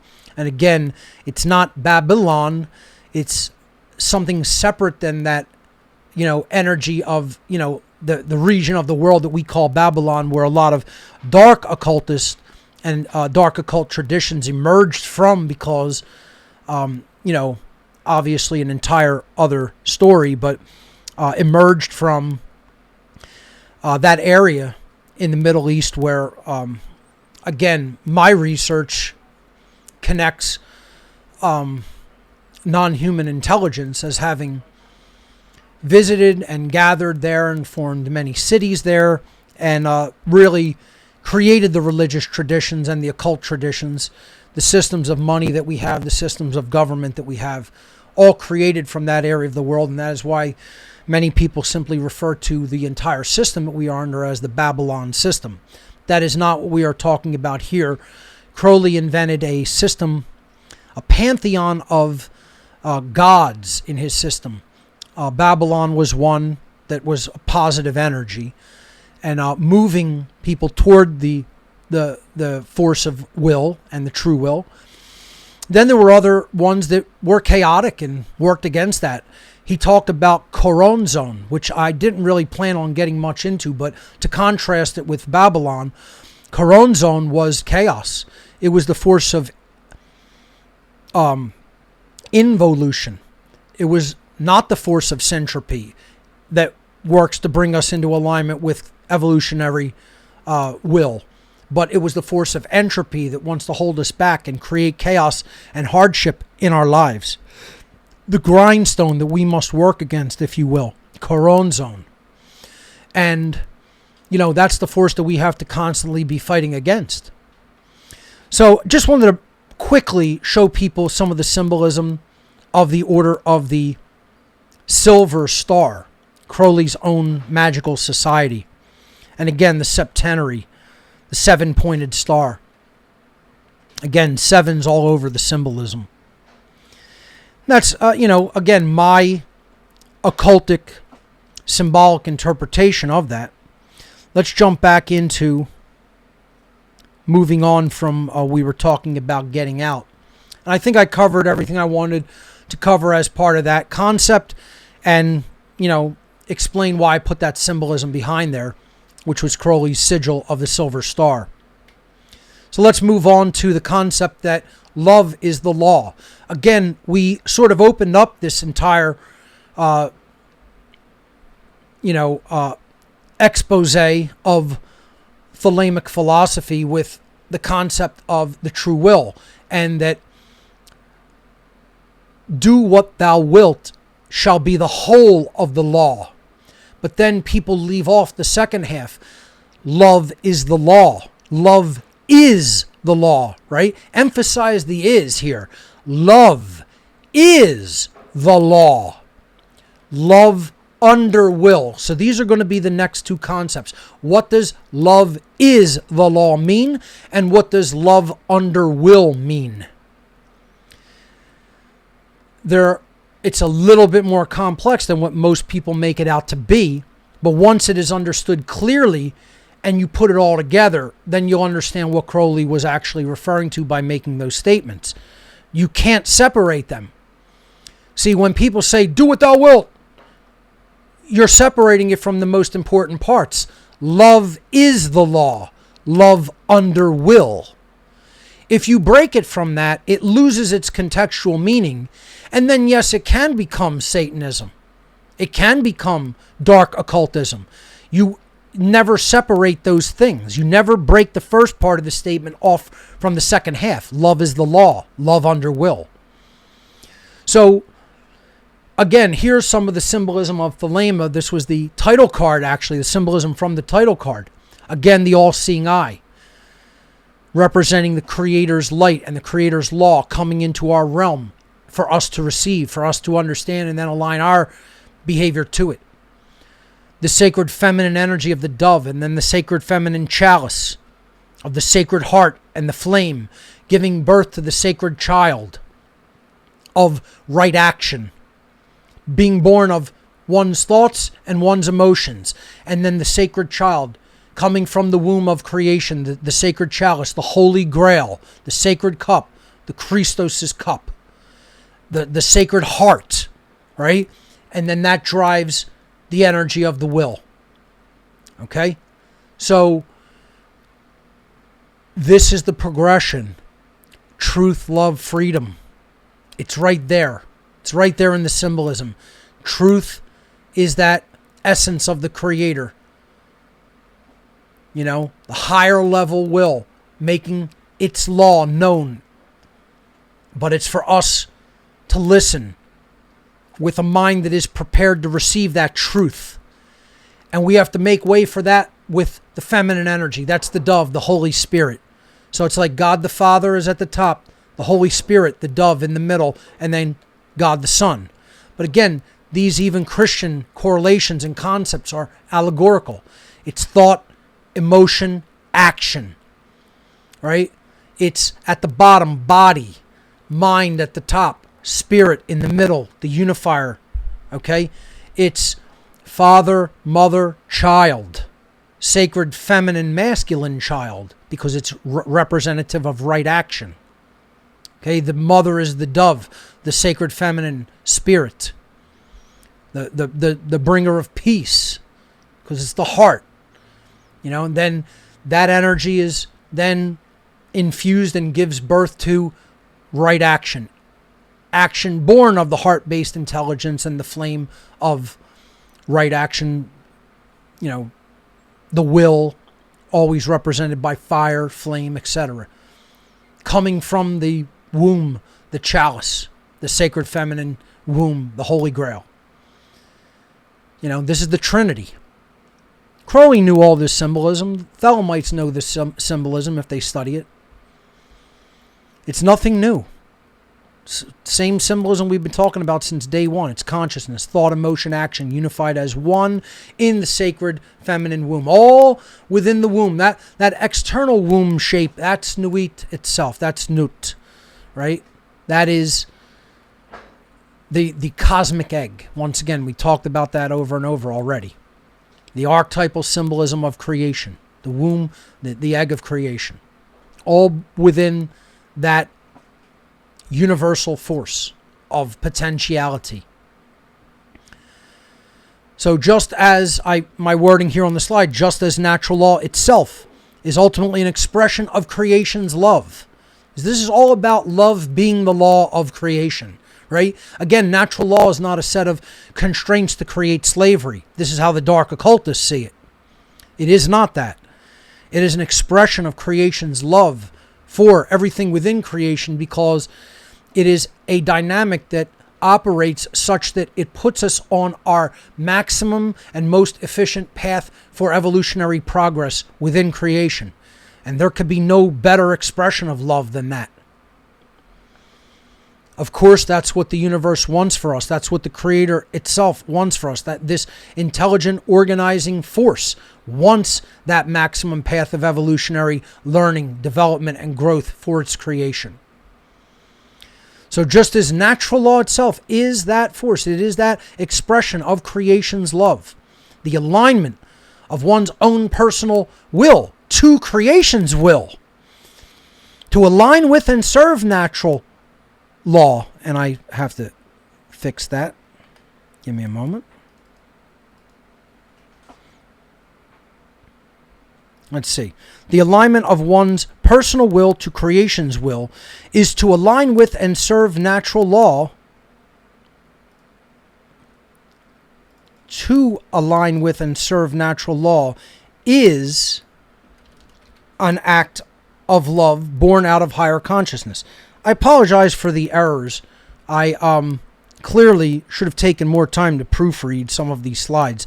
I'll make sure that they are definitely correct when they go to the podcast section this week. Let's jump back into this. So let's see how this rereads again. Just as natural law itself is ultimately an expression of creation's love, the alignment of one's personal will to creation's will, to align with and serve natural law, is an act of love born out of higher consciousness. This form of universal love is actually the very foundational basis of law in the cosmos. Again, because it's our alignment of our personal will to creation's will is simply a mirror image of the Creator putting the higher law of natural law into effect in the universe to guide and direct our evolutionary progress so that we can learn from our mistakes, so we can learn and grow in consciousness of what to do and what not to do. So it may be a little bit of a run-on sentence there, but I think now it makes more sense, and hopefully it will convey the concept that that is what it means that love is the law. Creation's law, called natural law, being in effect is actually an expression of love. And then our alignment to that higher law is also our personal act of love.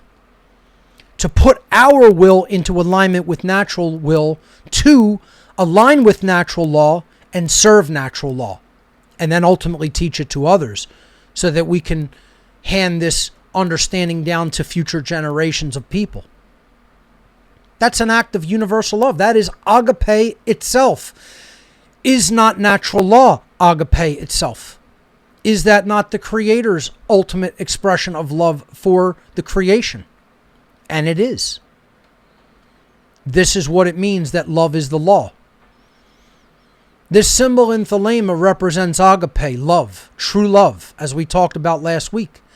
And that is what natural law is. Love is the law. Natural law is the Creator's love. It's agape love. Aligning our will with that force is our act of agape, universal love. They're one and the same. To align one's personal will with the will of creation is to serve natural law, is to align with and serve natural law. They're one and the same. So agape is natural law. Thelema is natural law. Kabbalah is natural law. True Freemasonry is natural law. True Rosicrucianism is natural law. If we get down to the essence, if we strip away earthly identification from how we interpret the tradition, the people in it, the orders, the brotherhoods, all the groups and individuals. You got to strip that away. You got to get down to the principles. You got to get down to the core philosophy. And then ultimately that is the agape form of love to serve and help natural law to be not only continue its expression of love, but to be understood and aligned with. And the only way we're ultimately going to do that is to teach more people about how it operates in the world from a higher perspective, not from some bullshit religious level, not even from some cult-like veneration of Crowley and any other occultists. Who cares about any of that? We have to teach it from a principle perspective, from a philosophical perspective, not a religious tradition perspective. So when we understand that these are equivalents, agape is Thelema, is natural law. That's what is meant by love is the law. What is meant by love under will? It's quite literal. Crowley liked to do these very literal things where you get used to trying to interpret it symbolically and allegorically and through green language, and then occasionally he'll hit you with something that's very quite literal to the point where you think it can't be that literal, can it? The word under literally means underneath. Love underneath the will. Meaning, just think about what that means. If you place something on top of it and it's underneath, that thing on the bottom acts as the foundation that's going to uphold and support the thing you place on top of it. So, if I put my hand on, if I drop this bottle right now, it's going to fall. Gravity's going to pull it down where it's going to fall. Water might spill out, right? But if I place my hand under it, then my hand acts as the support or the foundation for this mass to rest upon as a foundation. Literally, the term love under will meant make love the foundation. Make agape love the foundation. Forget the eros and philos forms of love. I mean, they have their place, clearly. But we're talking about agape love acting as the foundation for our will to then move it forward and serve higher will, to align with and serve the higher will. So literally, put agape love at the bottom as the foundation, meaning don't build anything on top unless that's the foundation, or it's doomed to failure. You're building a new Tower of Babel. Okay? You're building something that has a flawed axiomatic foundation from ground level, from ground zero. And that's not going to stand for very long. So the foundation in the plane of causality has to be agape love. It has to be higher love, true love, universal love, love for truth, love for justice, love for freedom. And that's our foundational basis upon which we build any structure we're going to build on top of that. That's got to be on strong foundational footing in the plane of causality. Then we build the will on top of that. So Thelema gets built on top of agape. It is built on the foundation of agape. And that then becomes the plane of effects that manifest the things that then we're going to experience in the world. So if agape is the plane of causality that we create within, and we use that as our building essence to lay the foundation down for all of our actions, and then we use our will to build our actual physical world foundations that are going to enter the plane of effects, the manifestations in the very real 3D physical world. If those are built on top of agape, then we have firm footing. We have the firm foundation to build the structures that we want to build on top of that. They're going to be on solid ground. If it's not built upon agape, which is higher love, we're on very shaky foundational ground. And we're not really building in the plane of causality then, which is folly, which is madness. We're not going to get the manifestations that we want. This is how the real laws of attraction work. So now if we write this simply as an equation, right? Look at it as a fraction, right?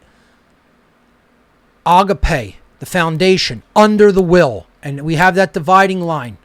Look at it as simply we're making a fraction. Okay? What does this equal? Well, do gematria. Perform gematria upon Thelema and agape. And we already know what that is. We looked at that last week. It's 93. Each of these represent 93. So if we write it symbolically in numbers, it's 93 under 93, or 93 above 93. What does that equal? Any number over itself written as a fraction is the number 1. There's that unity consciousness. You see, unless you build the things that you're performing with your will and aligning your personal will to the higher will of creation, and unless you're building it upon that firm foundation of higher level love, agape, it's not unity. It's not divided. It will not equal 1. It's not the law of 1. That's why love is the law. That is the law of 1. Love under will also is the law of 1. It literally equals 1. Okay? Numerologically, in gematria terms. So this is that unity, consciousness, non-duality, non-contradiction, unified in thought, emotion, and action, enlightened consciousness. Beautiful symbology, if it's properly understood. If it isn't properly understood, forget about it. Then people only see numbers and symbols, and they don't know what they mean, and they don't understand the conceptual ideas, and they don't understand the allegory, and they think it's all a bunch of nonsense and rubbish. But when it's properly decoded, it presents a rich encoded tradition of principles, of concepts, of philosophy that can help guide one in life. But that's if we quiet our mind enough to truly listen to that voice of wisdom and reason and understand they encoded it like that to challenge the mind. They encoded it like that to keep it secret from people that want to destroy it. You know, I understand the reasons for occulting things. I don't personally agree with them in the time we are living in.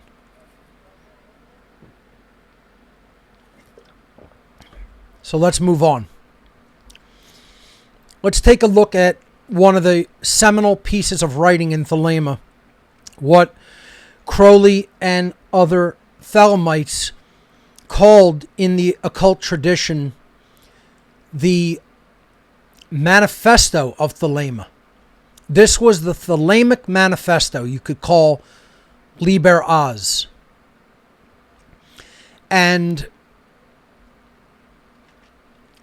you know, you have another different incarnation of the 7-pointed star.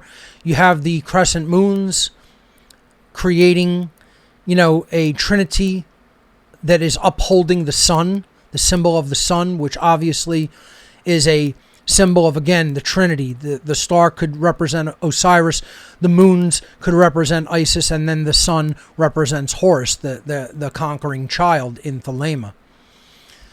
Enclosed by the O, again, the feminine womb, the womb of pure potentiality, creation itself, the universe itself, the boundary conditions of natural law. And then again, you have the OZ representing the Wizard of Oz. This is also a green language symbolism to the wizard I was, right? The Wizard of Oz, the wizard I was, right? That's the holy guardian angel concept, Crowley's holy guardian angel named I was. You have the beast concept, 666, there at the bottom, that has to be ultimately conquered by the crowned and conquering child Horus, represented by the sun, the dot with the circle around it, which is, again, drawn with the compass of Freemasonry, the point in the middle, and then we draw the circle around that with the compass. Again, the compass is symbolic in Freemasonry of higher consciousness and right action, circumscribing the square, base consciousness, but also informing us that we have to place our actions firmly upon the square, upon right foundation that is ruled by the compasses, compassion, heart-based intelligence, true will. Lots of symbolism right in the symbology of the book Liber Oz, but the biggest symbolism is the word itself. Oz, when turned on its side, forms the word on. If we just simply rotate 90 degrees, on. And then if you read that backwards, it's no. So you not only have the concept of the Wizard of Oz, which was a theosophical allegory written by Frank Baum. L. Frank Baum, a theosophist himself, wrote the books about the Wizard of Oz to convey the occult philosophy of theosophy about the unification of our thoughts, emotions, and actions. The Wizard of Oz, I have a breakdown of the Wizard of Oz allegorically. I call it everything I learned in life I learned by watching the Wizard of Oz. And in that I break down the theosophical allegory presented in Baum's books and the movie based on them that is about rediscovery of the soul, rediscovery of the self, who Dorothy represents, her guardian angel being Toto, an animal spirit, an animal totem, Toto, and she going through the land of Oz, which is ultimately representative of the self and the soul's journey in the universe, here on Earth, and her encountering the scarecrow who wants a brain representing thoughts, the Tin Man who wants a heart representing emotions, heart-based intelligence, and then the cowardly lion wanting courage representing the will to act in the world through his will rightly. Thought, emotion, action. Not hard to figure out if you look at it from a allegorical, symbolic perspective and a perspective of an occult tradition. Most people see this as just a simple child's tale, which it is not. It is about the unification of consciousness. And that unification brings enlightenment. The word for light and the sun, depicted there by the circle and the dot, in the Egyptian / Cometian tradition was On. On was the city of the sun, literally Heliopolis. And enlightenment is the light of the mind being turned on. Flicking the switch to the on position. Illumination. And we reverse those letters. It's a mirror for the word no. The lost word of Freemasonry. The word no is the word of all power, whereby we take back our power and our rights from usurpers, from dark occultists, from people who think that they're our masters, who would dare to say that they're the masters and owners of other people. No is the word by which we will take our rights and our freedom back. When we refuse to cooperate in any form with evil. When we refuse to budge 1 millimeter of ground for evil. when we have no tolerance for evil creeping into our lives and taking ground in our lives. And that is what Liber Oz is ultimately all about. Once again, people won't hear it correctly. If it's not for you, you probably won't understand it. You'll probably insist you have a better interpretation than what it really means. But we'll read it and reflect what it really means, regardless of what you or anyone else thinks. I'm going to give people the truth of what something really actually means and represents in the real world. If you have a different interpretation of what I'm really about to lay out, I'm going to tell you you're simply wrong. I've studied it more in depth than you. I understand it better.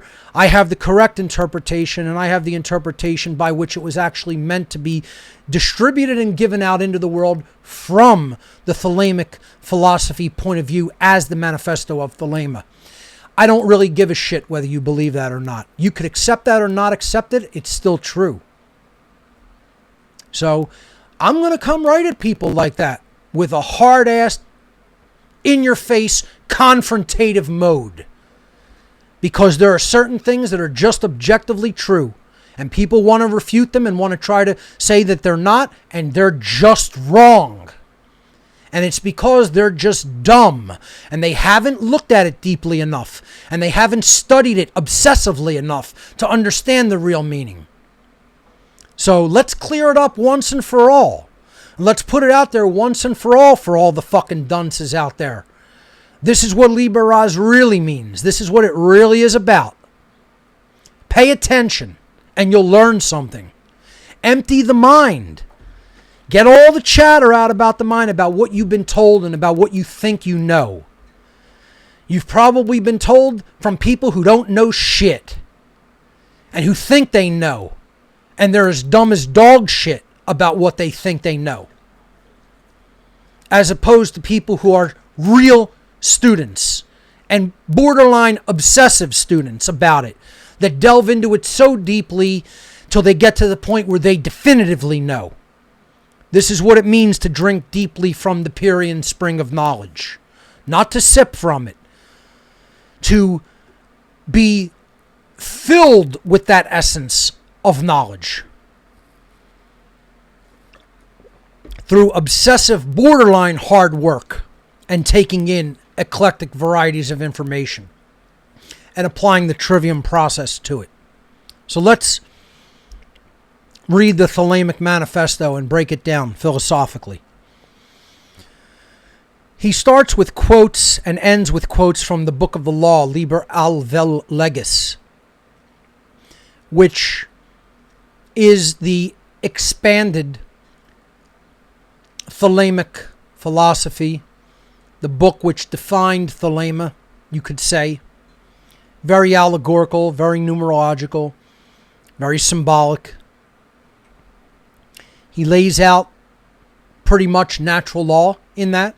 He lays out what the true will is. He lays out true love. He lays out his pantheon of gods, characters which represent archetypal aspects of the personality and of nature, which could be seen as even corollaries to the major arcana of the tarot and or the Sephirot on the Tree of Life in Kabbalah. You could see tons of correspondences to all of that by studying the Book of the Law, which we'll touch on a little bit later. But let's read this. He starts with quotes from Book of the Law, Liber Alvel Legis, and he says, "The law of the strong. This is our law and the joy of the world." So once again, he's delineating between people with knowledge and people without knowledge.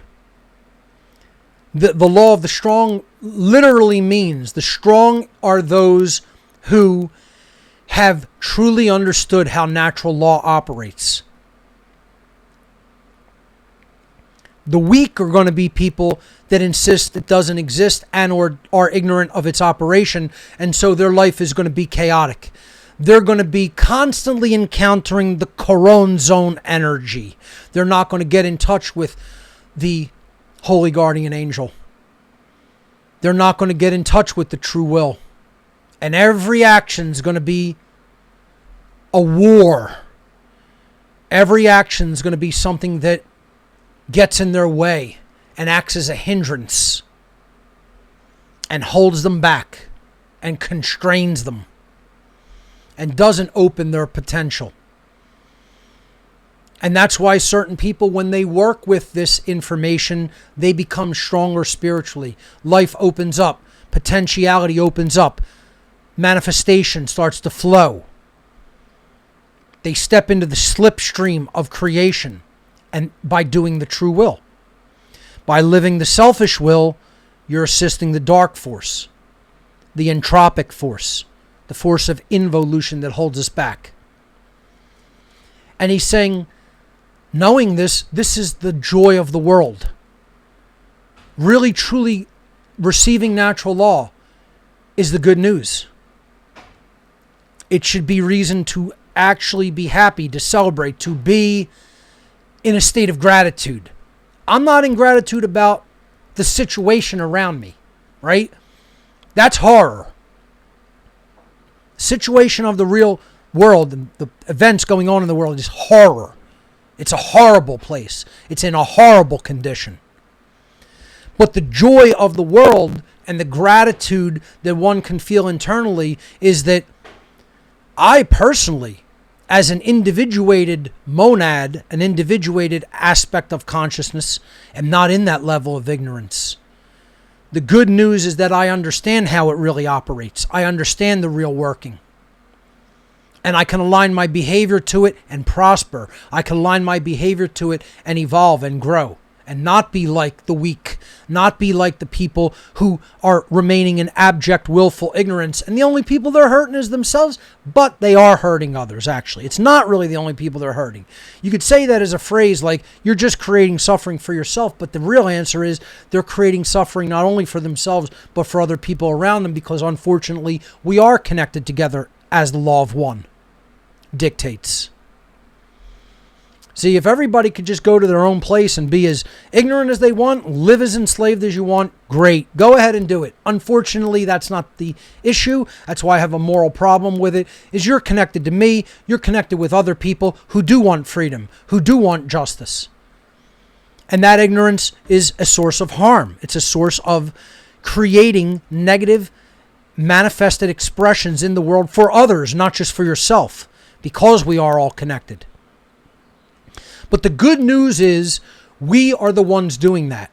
And if we do get on the same page by an act of our will and by the act of the will of people who do know it and then teach it to others and make our voices heard, the good news is we can change it. This isn't being done to us. We are doing it to ourselves. And that's coming up later in this document. Next, he says, do what thou wilt shall be the whole of the law. And of course, we've talked about what that means. Align your will to the will of creation, and forces of creation will come to your assistance, and obstacles will be removed from your life path if you find that true purpose and path in life. And right now, that's the same for everyone here. It's not, they'll say it's a unique expression. But right now, the end goal is the same for everybody. You could do it differently, but you're attempting to create the same end result, which is the great work of ending slavery. Because if slavery is present, why would you ever want to do anything else? If slavery is present, the number one thing you have to do is free yourself and get out of slavery. And if your actions are aligned to any other result, the universe is not going to be good to you. It's not going to create effortlessness and flow in your life because you're saying I'm okay with slavery for myself and others. And there's no lower form of consciousness than that. That's not the true will. That's not love. So all things being equal, as we said, the true will could have many different end results and goals and paths and, expressions for everyone. But when there's slavery taking place, the true will, the end goal of the true will is the same for everyone. To ways of doing it, ways of expressing the true will be different for each individual. But we're all working toward the same end result. Freedom. Freedom first, then endless other expressions and, differentiation. But slavery has to go first, folks. You know, this idea of government is not going to allow humanity to evolve to higher levels of expressions in consciousness. It wants us stuck here forever and going backwards and devolving.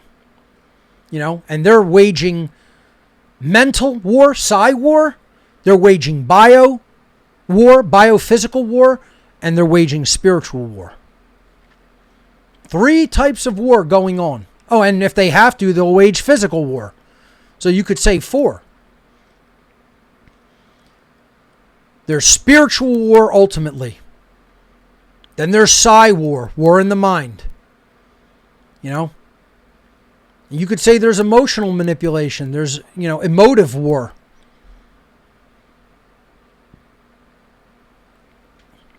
And there's biophysical war. Through all the chemicals that they're bombarding us with. Frequencies. So you have psi war, you have bio war, and you have physical war. All being used and employed by the dark occultists to keep us in this hell world, this prison that we've built for ourselves.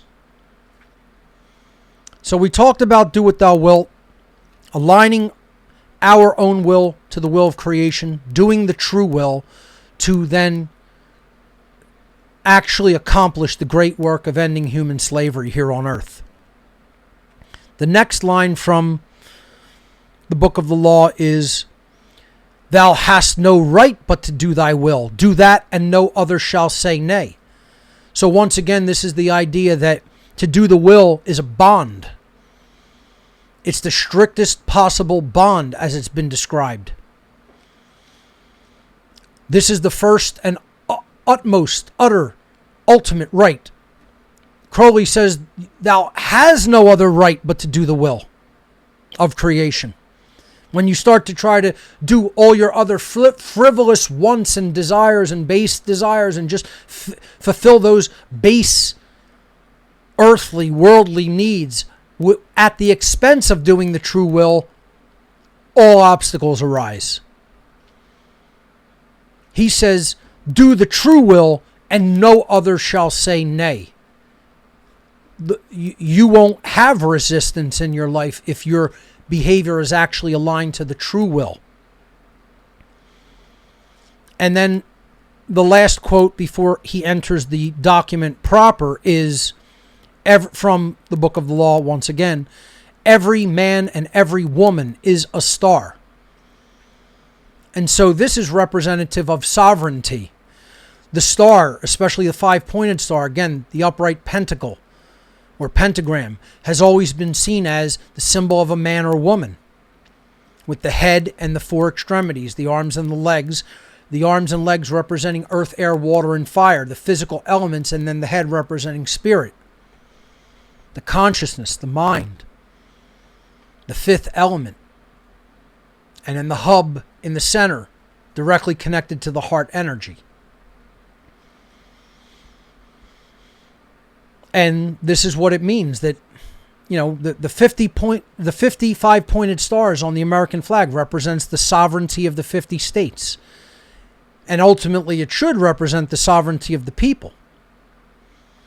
Crowley's directly talking about the sovereignty of the individual. The star has been a traditional archetypal symbol of sovereignty for these reasons. And he's saying every man and every woman is a sovereign being. A star, symbolically. And then in the Cometian or the ancient Egyptian tradition, their concept of dying and going into the Duat, the Egyptian underworld, they would encounter the testing of the soul, whereby you went into the chamber of the goddess Ma'at, and Anubis guided you there, the farrier of the dead in the Duat, and then there would be Thoth, the scribe of your deeds, and a scale, and a heart and a feather, one of Ma'at's feathers, and then the heart of the soul of the dead would be weighed against the feather. And if it was as light or lighter than the feather, representing that one had truly heart-based intelligence and lived according to righteousness and aligned their will with the will of creation and aligned their behavior to what was truly objectively right and didn't initiate harm to others. That is the lightness of the heart. It doesn't mean you're just lighthearted and giddy and not serious all the time. That's not what it means. Lightheartedness in this aspect meant that your heart was pure from a perspective of you looked at deeds that were harmful that you may have engaged in previously. You desisted in that. You repented for that. You didn't engage in those practices anymore, and then your heart became light. Beautiful allegorical symbolism. If the heart, on the other hand, was impure and outweighs the feather, it goes into the mouth of Amit, the destroyer, the like crocodile type spirit. And then you were recycled back into the world until you learned the lessons you needed to. If, on the other hand, you did not, you were given the choice. Do you want to go and help others, or do you want to go out into the wider world of the universe and experience life from a different level of consciousness? And it was said that if one chose that path, they extended out of, through light into other areas of the cosmos, and you were reborn as a star somewhere else in another solar system, and that you, because you learned those lessons, could help through the light of that star act as a beacon of enlightenment for other souls that would then be satellites of yourself in a new solar system.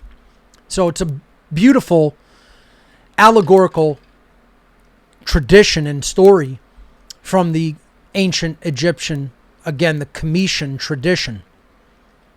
And again, Crowley's referencing it here by saying every man and woman is a star. We have the potential to have that type of light within us and be reborn in that, again, that Egyptian cosmology as a star, literally, which represents sovereignty. The stars of the night sky of Nuit's cloak, represents sovereign beings under the creator of the universe, God's sons and daughters, all sovereign, all equal in our natural rights, all having the potential to project the light of the creator of the universe and give that to others to create more light. So that's just the preamble from quotes from the Book of the Law. Now the document starts in earnest. There is no God but man. Once again, we talked about that. That does not mean man is God. Okay? So non-initiates to the Thelemite tradition will immediately read that wrongly. Look at it again. It's a small g in the word God and a capital M in the word man. If it were reversed and the G were capital and the M were lowercase, now you have it's tantamount to blasphemy. It's tantamount to claiming to be God, like a dark occultist, like a Satanist. There is no lowercase God creator of our experience collectively here on earth other than mankind itself. Humanity itself is the creator of its experience through consequentialism, through natural law. The behavior you put back is what's going to trigger the consequences that you receive. Not that hard to understand. Natural law in a nutshell right there. There's no lowercase g, small g creator other than humanity itself. All human beings in the aggregate, mankind. Humankind. I would write that as there is no creator of humanity's experience other than humanity itself. That's it.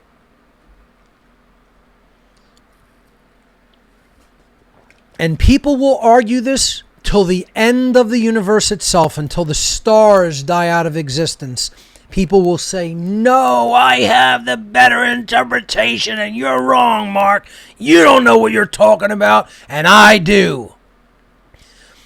Dumb as a sack of fucking sand. You don't know what the fuck you're talking about.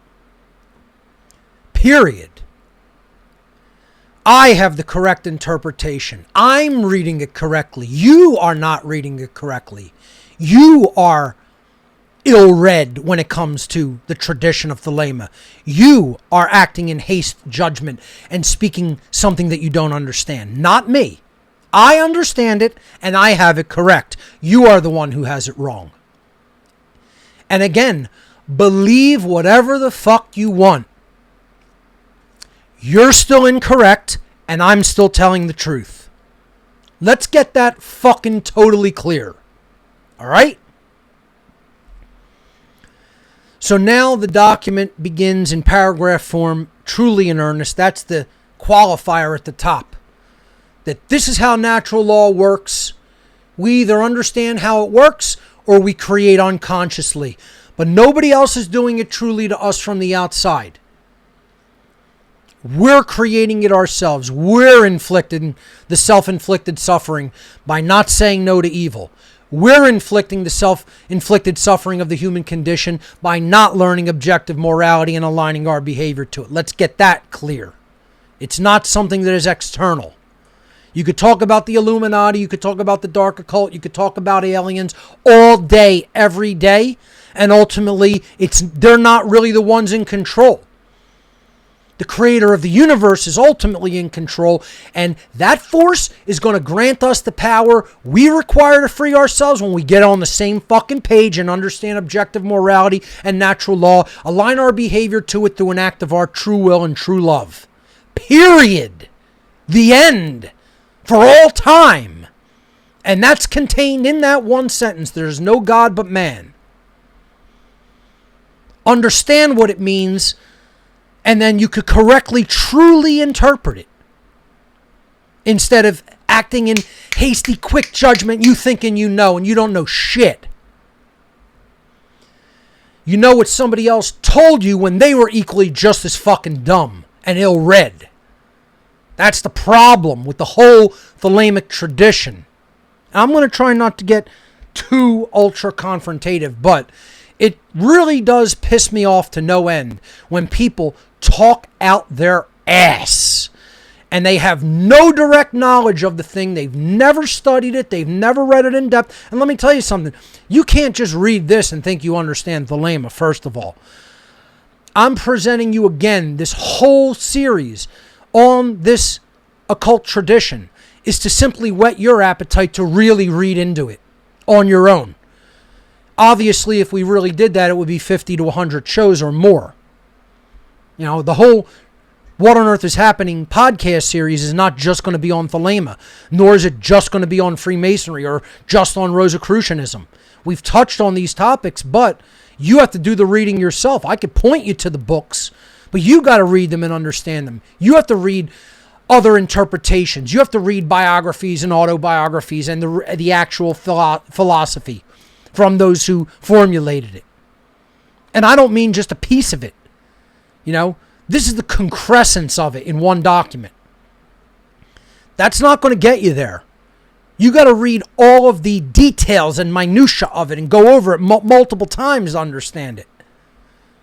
This is what the serious student does.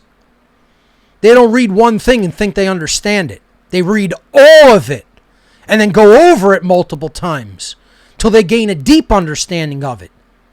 See, that's what eclectic and obsessive research and study really is. You exhaust the topic. Most people won't do that because it's an incredible investment of time and effort and energy and sacrifice. And that's what love is. Making that effort. That's why they call it a labor of love. To make that effort is to do the will. To exercise that form of agape love, higher consciousness love, unconditional universal love. For truth, for justice, for knowledge, for how things really work, for natural law, for objective morality, is Thelema. To use the will. To put your path in life on the ultimate universal path of the creation's will.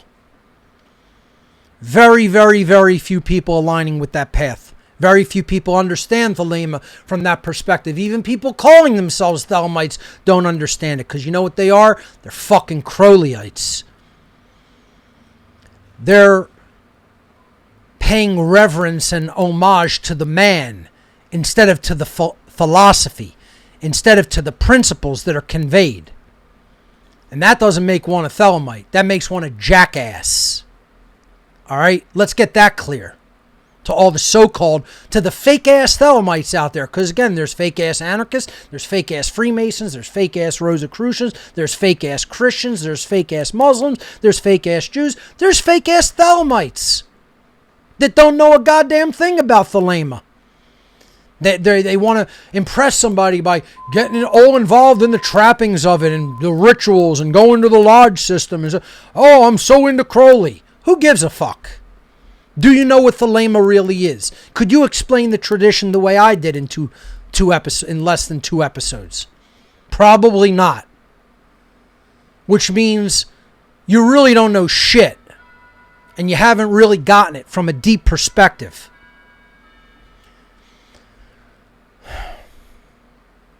So let's now read the paragraphs of Liber Oz and break them down.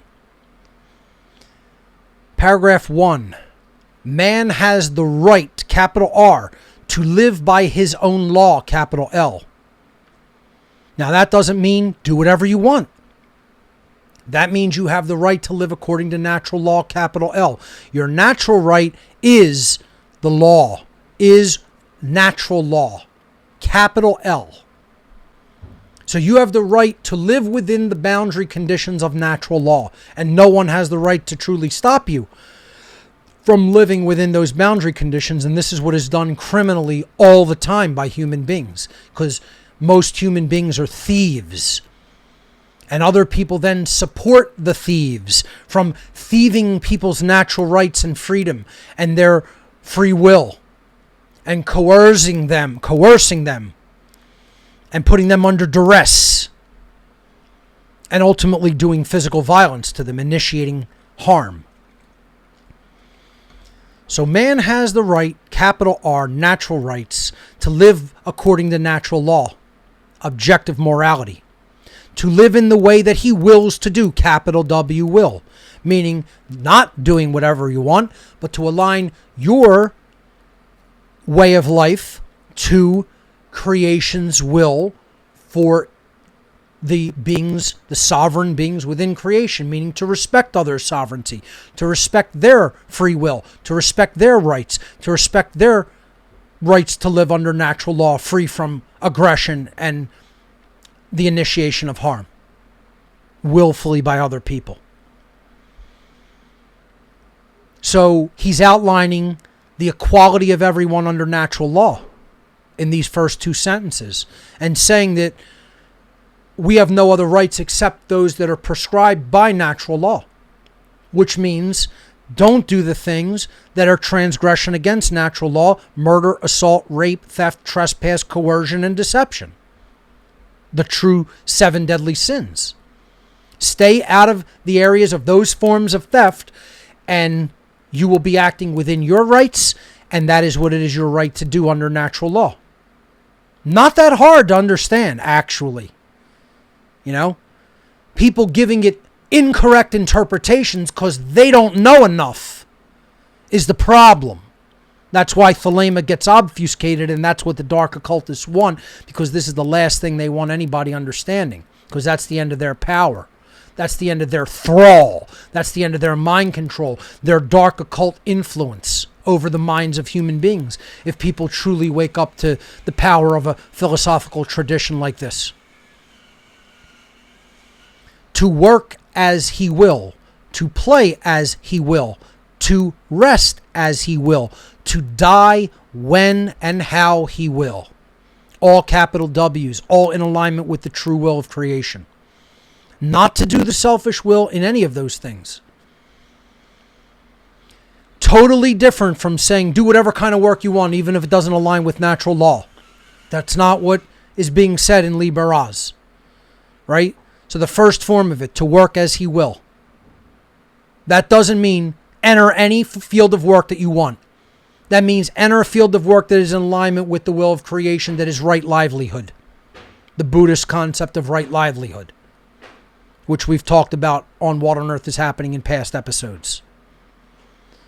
To work as one wills, meaning capital will W, doesn't mean go into the pharmaceutical industry and sell everybody poison. It doesn't mean go be a cop and take people's rights when you're ordered to and be a dumb order follower. It means align your work to the capital W will of creation. And then you'll be doing right livelihood, and that is in alignment with natural law and the true will. Same thing with the rest of them. Obviously, we all need forms of play, entertainment to align, keep our body in homeostasis and equilibrium, that we don't lose it and go into ill forms of health. Same with rest. You have to balance work and rest. And everyone is sovereign over their own body. We have bodily autonomy. We live in the way we will. We work the way we will. Play and rest the way we will. All having to do with the self and the body. And then to die and end our lives as we see fit. This means no one has the right to tell you, what you can really do with your own body, including if you're suffering and you do want to end your life, that's within your rights to do so. Everybody has full bodily autonomy and control over what they're going to do with their body. I don't think it's a good decision to start harming your body, but your body belongs to you while your consciousness inhabits it. Nobody owns anything forever. We're not talking about eternal ownership. Your consciousness, your spirit, has possession of your body. It inhabits and lives in the body while you're in physicality. That means you own your body and you have bodily autonomy to do as you see fit with it.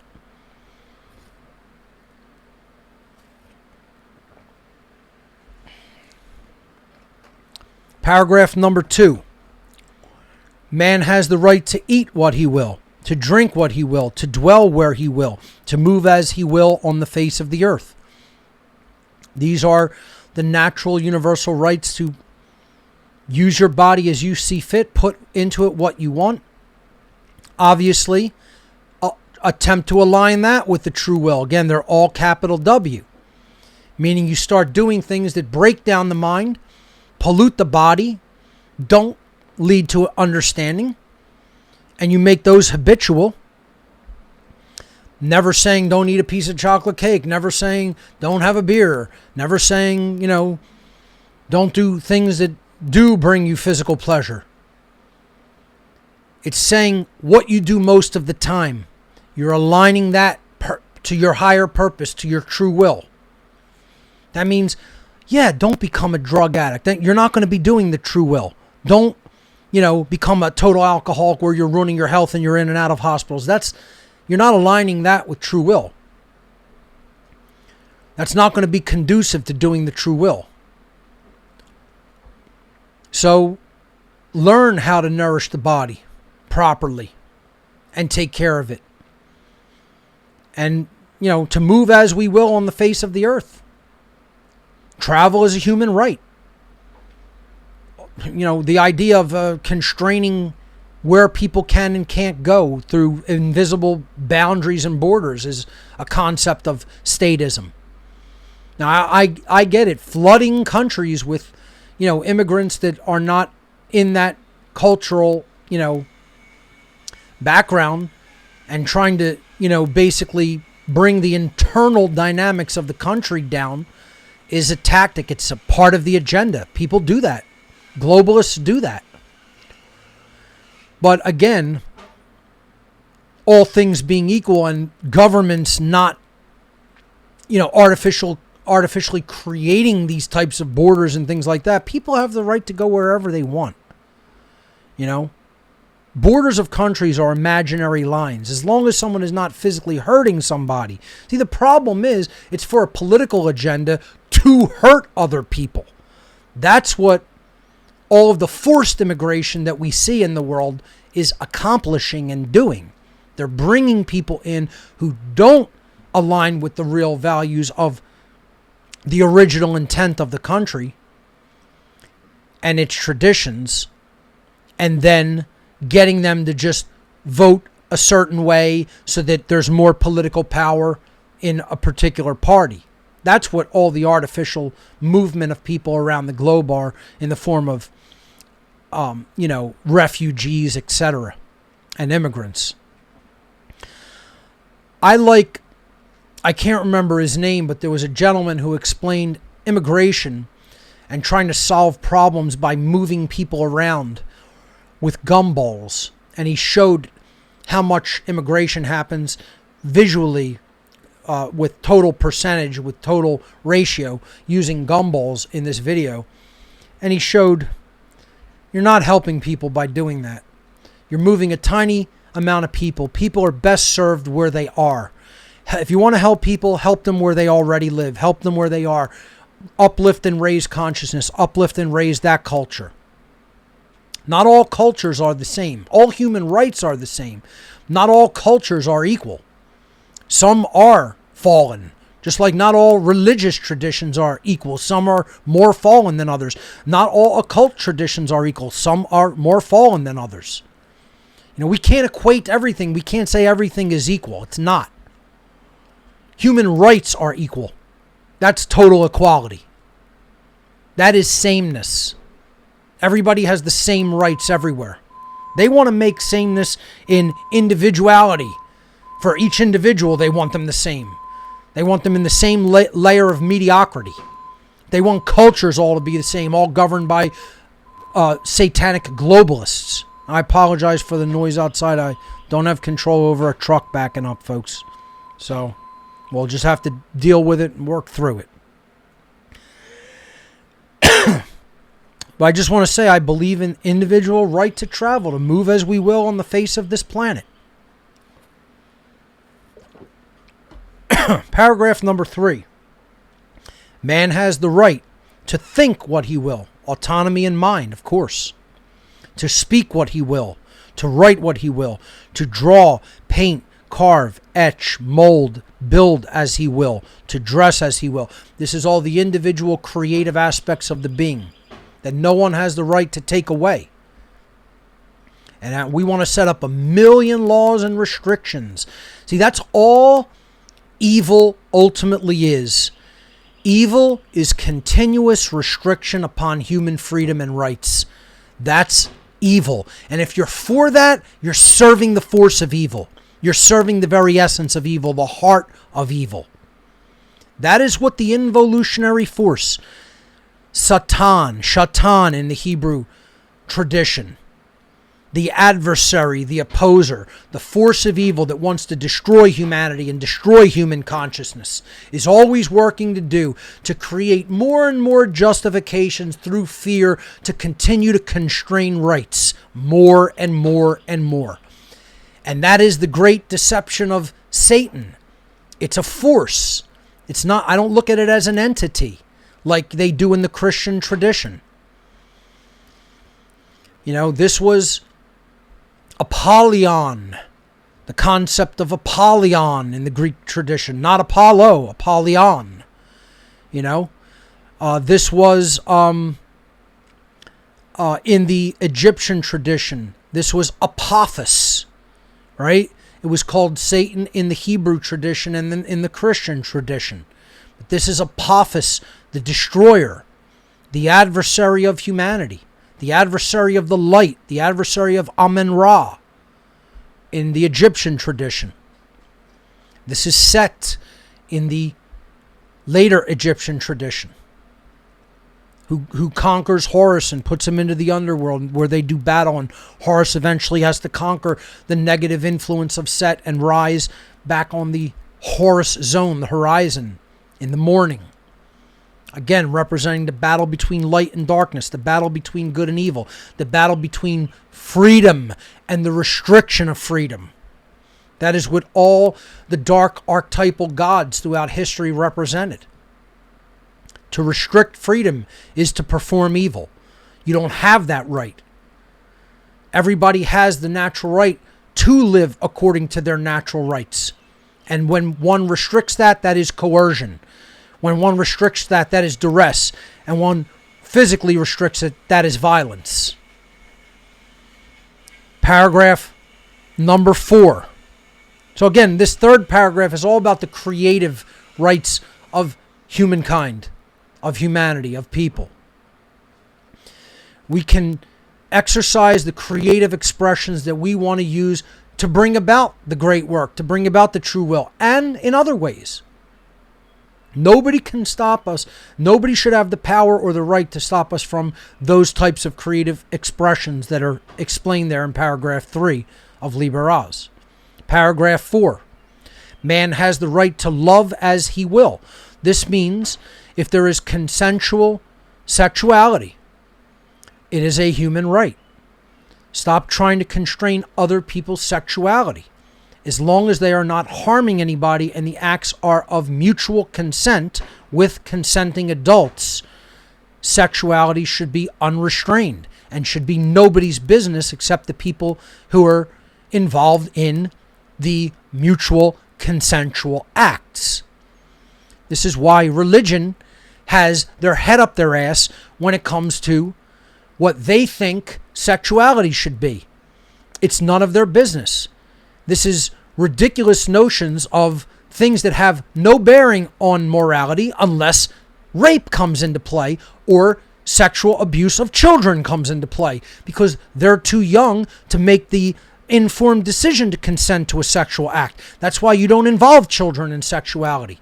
They're still developing. They're still learning about what their sexuality or their sexual orientation is going to be, their sexual likes and dislikes and preferences, etc. Obviously, a certain amount of education should be involved in that when the child is of age, coming into puberty and beginning to understand, having the capability of understanding those things, but it shouldn't be foisted onto very young children. And that's a big agenda today. Swerving and moving, shuffling around and creating this whole idea of fluidity with so-called gender. I think that's messing around with children. I'm not saying that people are not free to choose their own whatever orientation they wish to choose for themselves. That's their own right and their own free will. What I'm saying is you begin attempting to foist that on the children. It creates a lot of internal confusion within them. And a lot of people will take exception to this. Go right ahead. The bottom line with it is let the child develop naturally and make their own informed decisions by giving them certain base information when they're old enough to understand. This is common sense, folks. There's nothing radical being said there. That's a very common sense, normal, natural approach to human sexuality and teaching it to children. And that's how parents have basically done it for aeons. And now there is an agenda to try to twist that all up, get people very confused. And people confused about identity and sexuality can become part of an overarching wider agenda to damage other people and even to normalize things like pedophilia, which is another big part of the agenda that they want when it comes to sex. But this paragraph, that's the end of the paragraph proper. There is another quote underneath it. But the paragraph is simply one line. Man has the right to love as he will. Very simple. Very common sense. If it's consensual and mutual, it's voluntary, it's a right. Don't get involved in other people's sexuality, but don't push agendas of sexuality onto very young children. Leave them alone. Let them come through the formative years naturally. And when they hit early puberty, you could start having that discussion with them, which is when it's very appropriate and natural to do. Obviously, young children could have questions. You explain it in a simplified way, but you don't want to overly sexualize young children. It's very common sense. And no one should be hearing that as, speaking out against anyone's right to self-identity or sexual orientation. That's obviously your natural right to do that. Children do have to be protected to a certain extent when it comes to learning about human sexuality until they're old enough to take that responsibility on in a healthy way. Because if it's done too quickly or abruptly or according to an agenda, it can create psychological problems and trauma for the child, which we want to avoid doing that to young children. So I think I've explained my position quite clearly on that, and that's that paragraph. Now let's look at the quote underneath it. It says, take your fill and will of love as ye will, when, where, and with whom ye will. This means the restriction upon love and sexuality by religions, by political forces, is not right and should not be done. We have the right to express our feelings for other people as we choose, so long as the acts are voluntary and consensual and mutual between all parties involved. Not that hard to understand, and this is what those quotes actually mean. And now, of course, dealing with a damn drill outside in the tight quarters of South Philadelphia, I have to attempt to explain the most important part of Liber Oz and get around the distraction, which of course has to be there on a Sunday afternoon of all times. They can't take the break on a Sunday because I'm doing my show, so not saying that's necessarily deliberate, but let's power through it.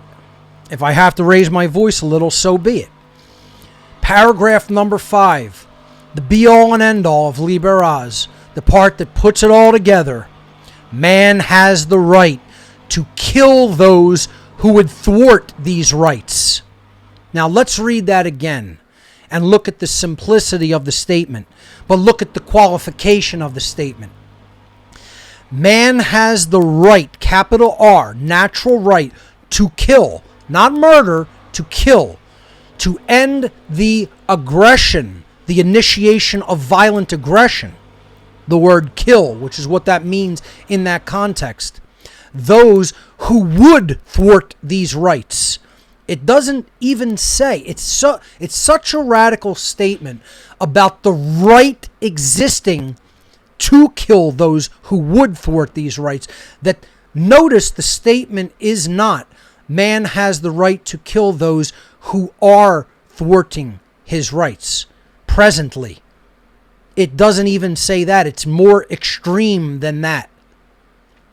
It says man has the right to kill those who would thwart these rights.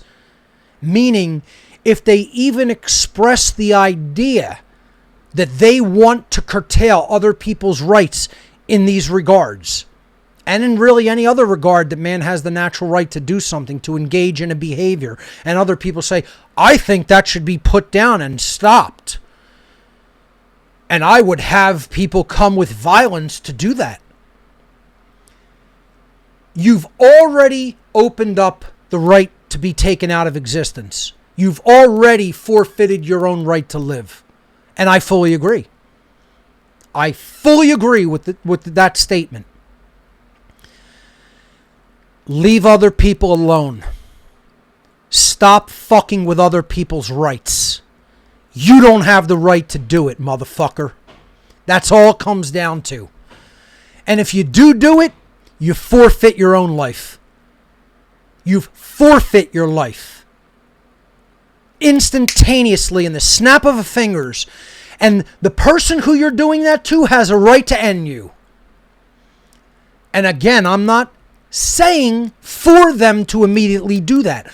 I'm saying that the right exists in nature. At the time we are living in, it may be a very bad idea to exercise that right immediately, but it exists. No question of its existence. And what Crowley is writing here in Liber Oz is that the right exists even before the action is taken physically to destroy others' rights, to kill the people who would agree to do it. Meaning, if in the mental domain you are just stating your intent that you would be the usurper and destroyer of a natural right of humanity, you deserve to die. You deserve to die. And that other people have a right to end your physical existence merely for the fact that you believe that bullshit in your own mind.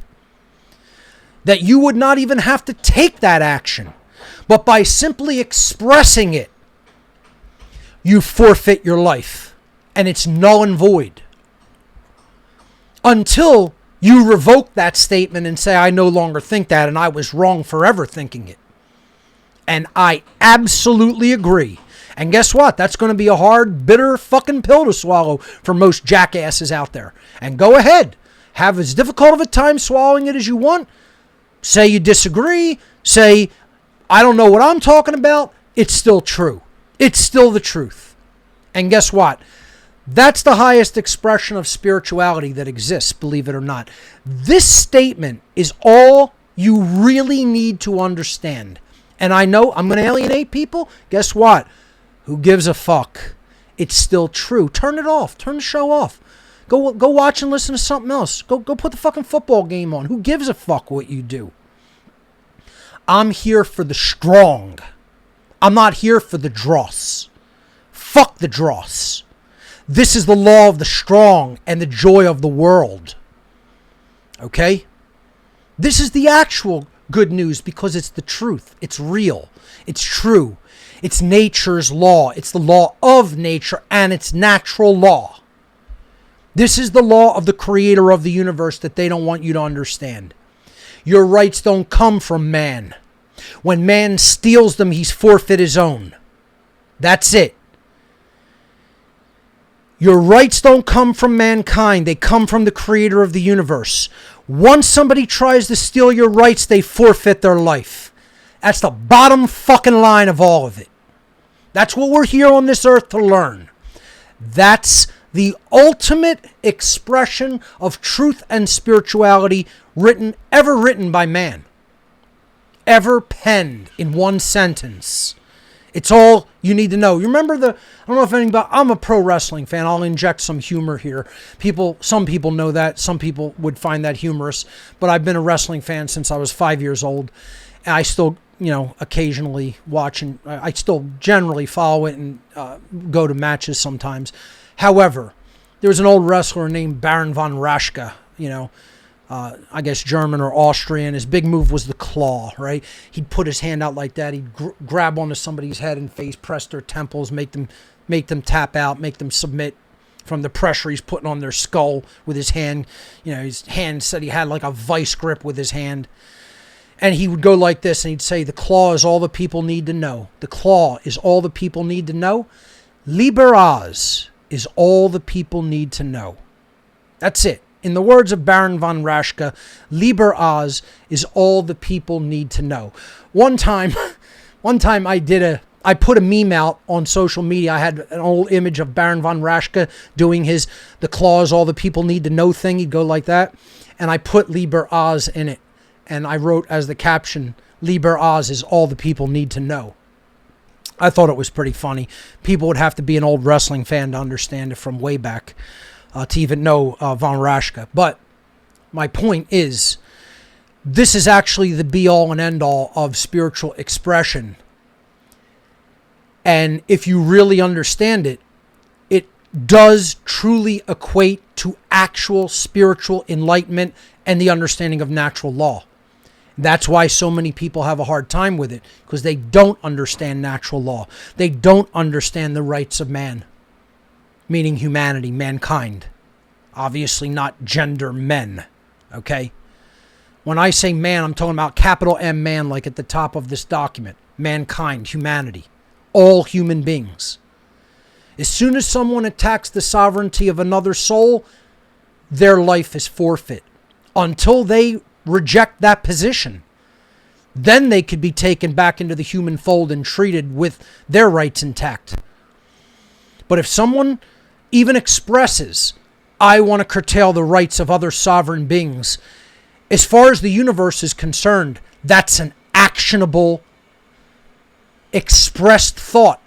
Those are fighting words. That's not protected speech and thought at that idea. That's why I've always said I'm not a total speech absolutist. I'm totally for free speech.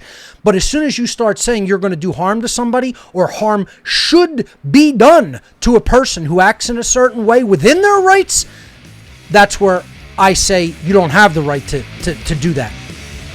So we'll pick this up on the other side. I'll finish with this document next week. We'll continue with another couple of recommendations for Thelemic readings, and then we'll go to your calls for the duration of the time, and that will conclude our mini-series here on the Thelemic philosophy. Thank you all for watching this week. That's all the time we have. Remember, ladies and gentlemen, government is slavery. And we'll see you right here on What on Earth is Happening next week.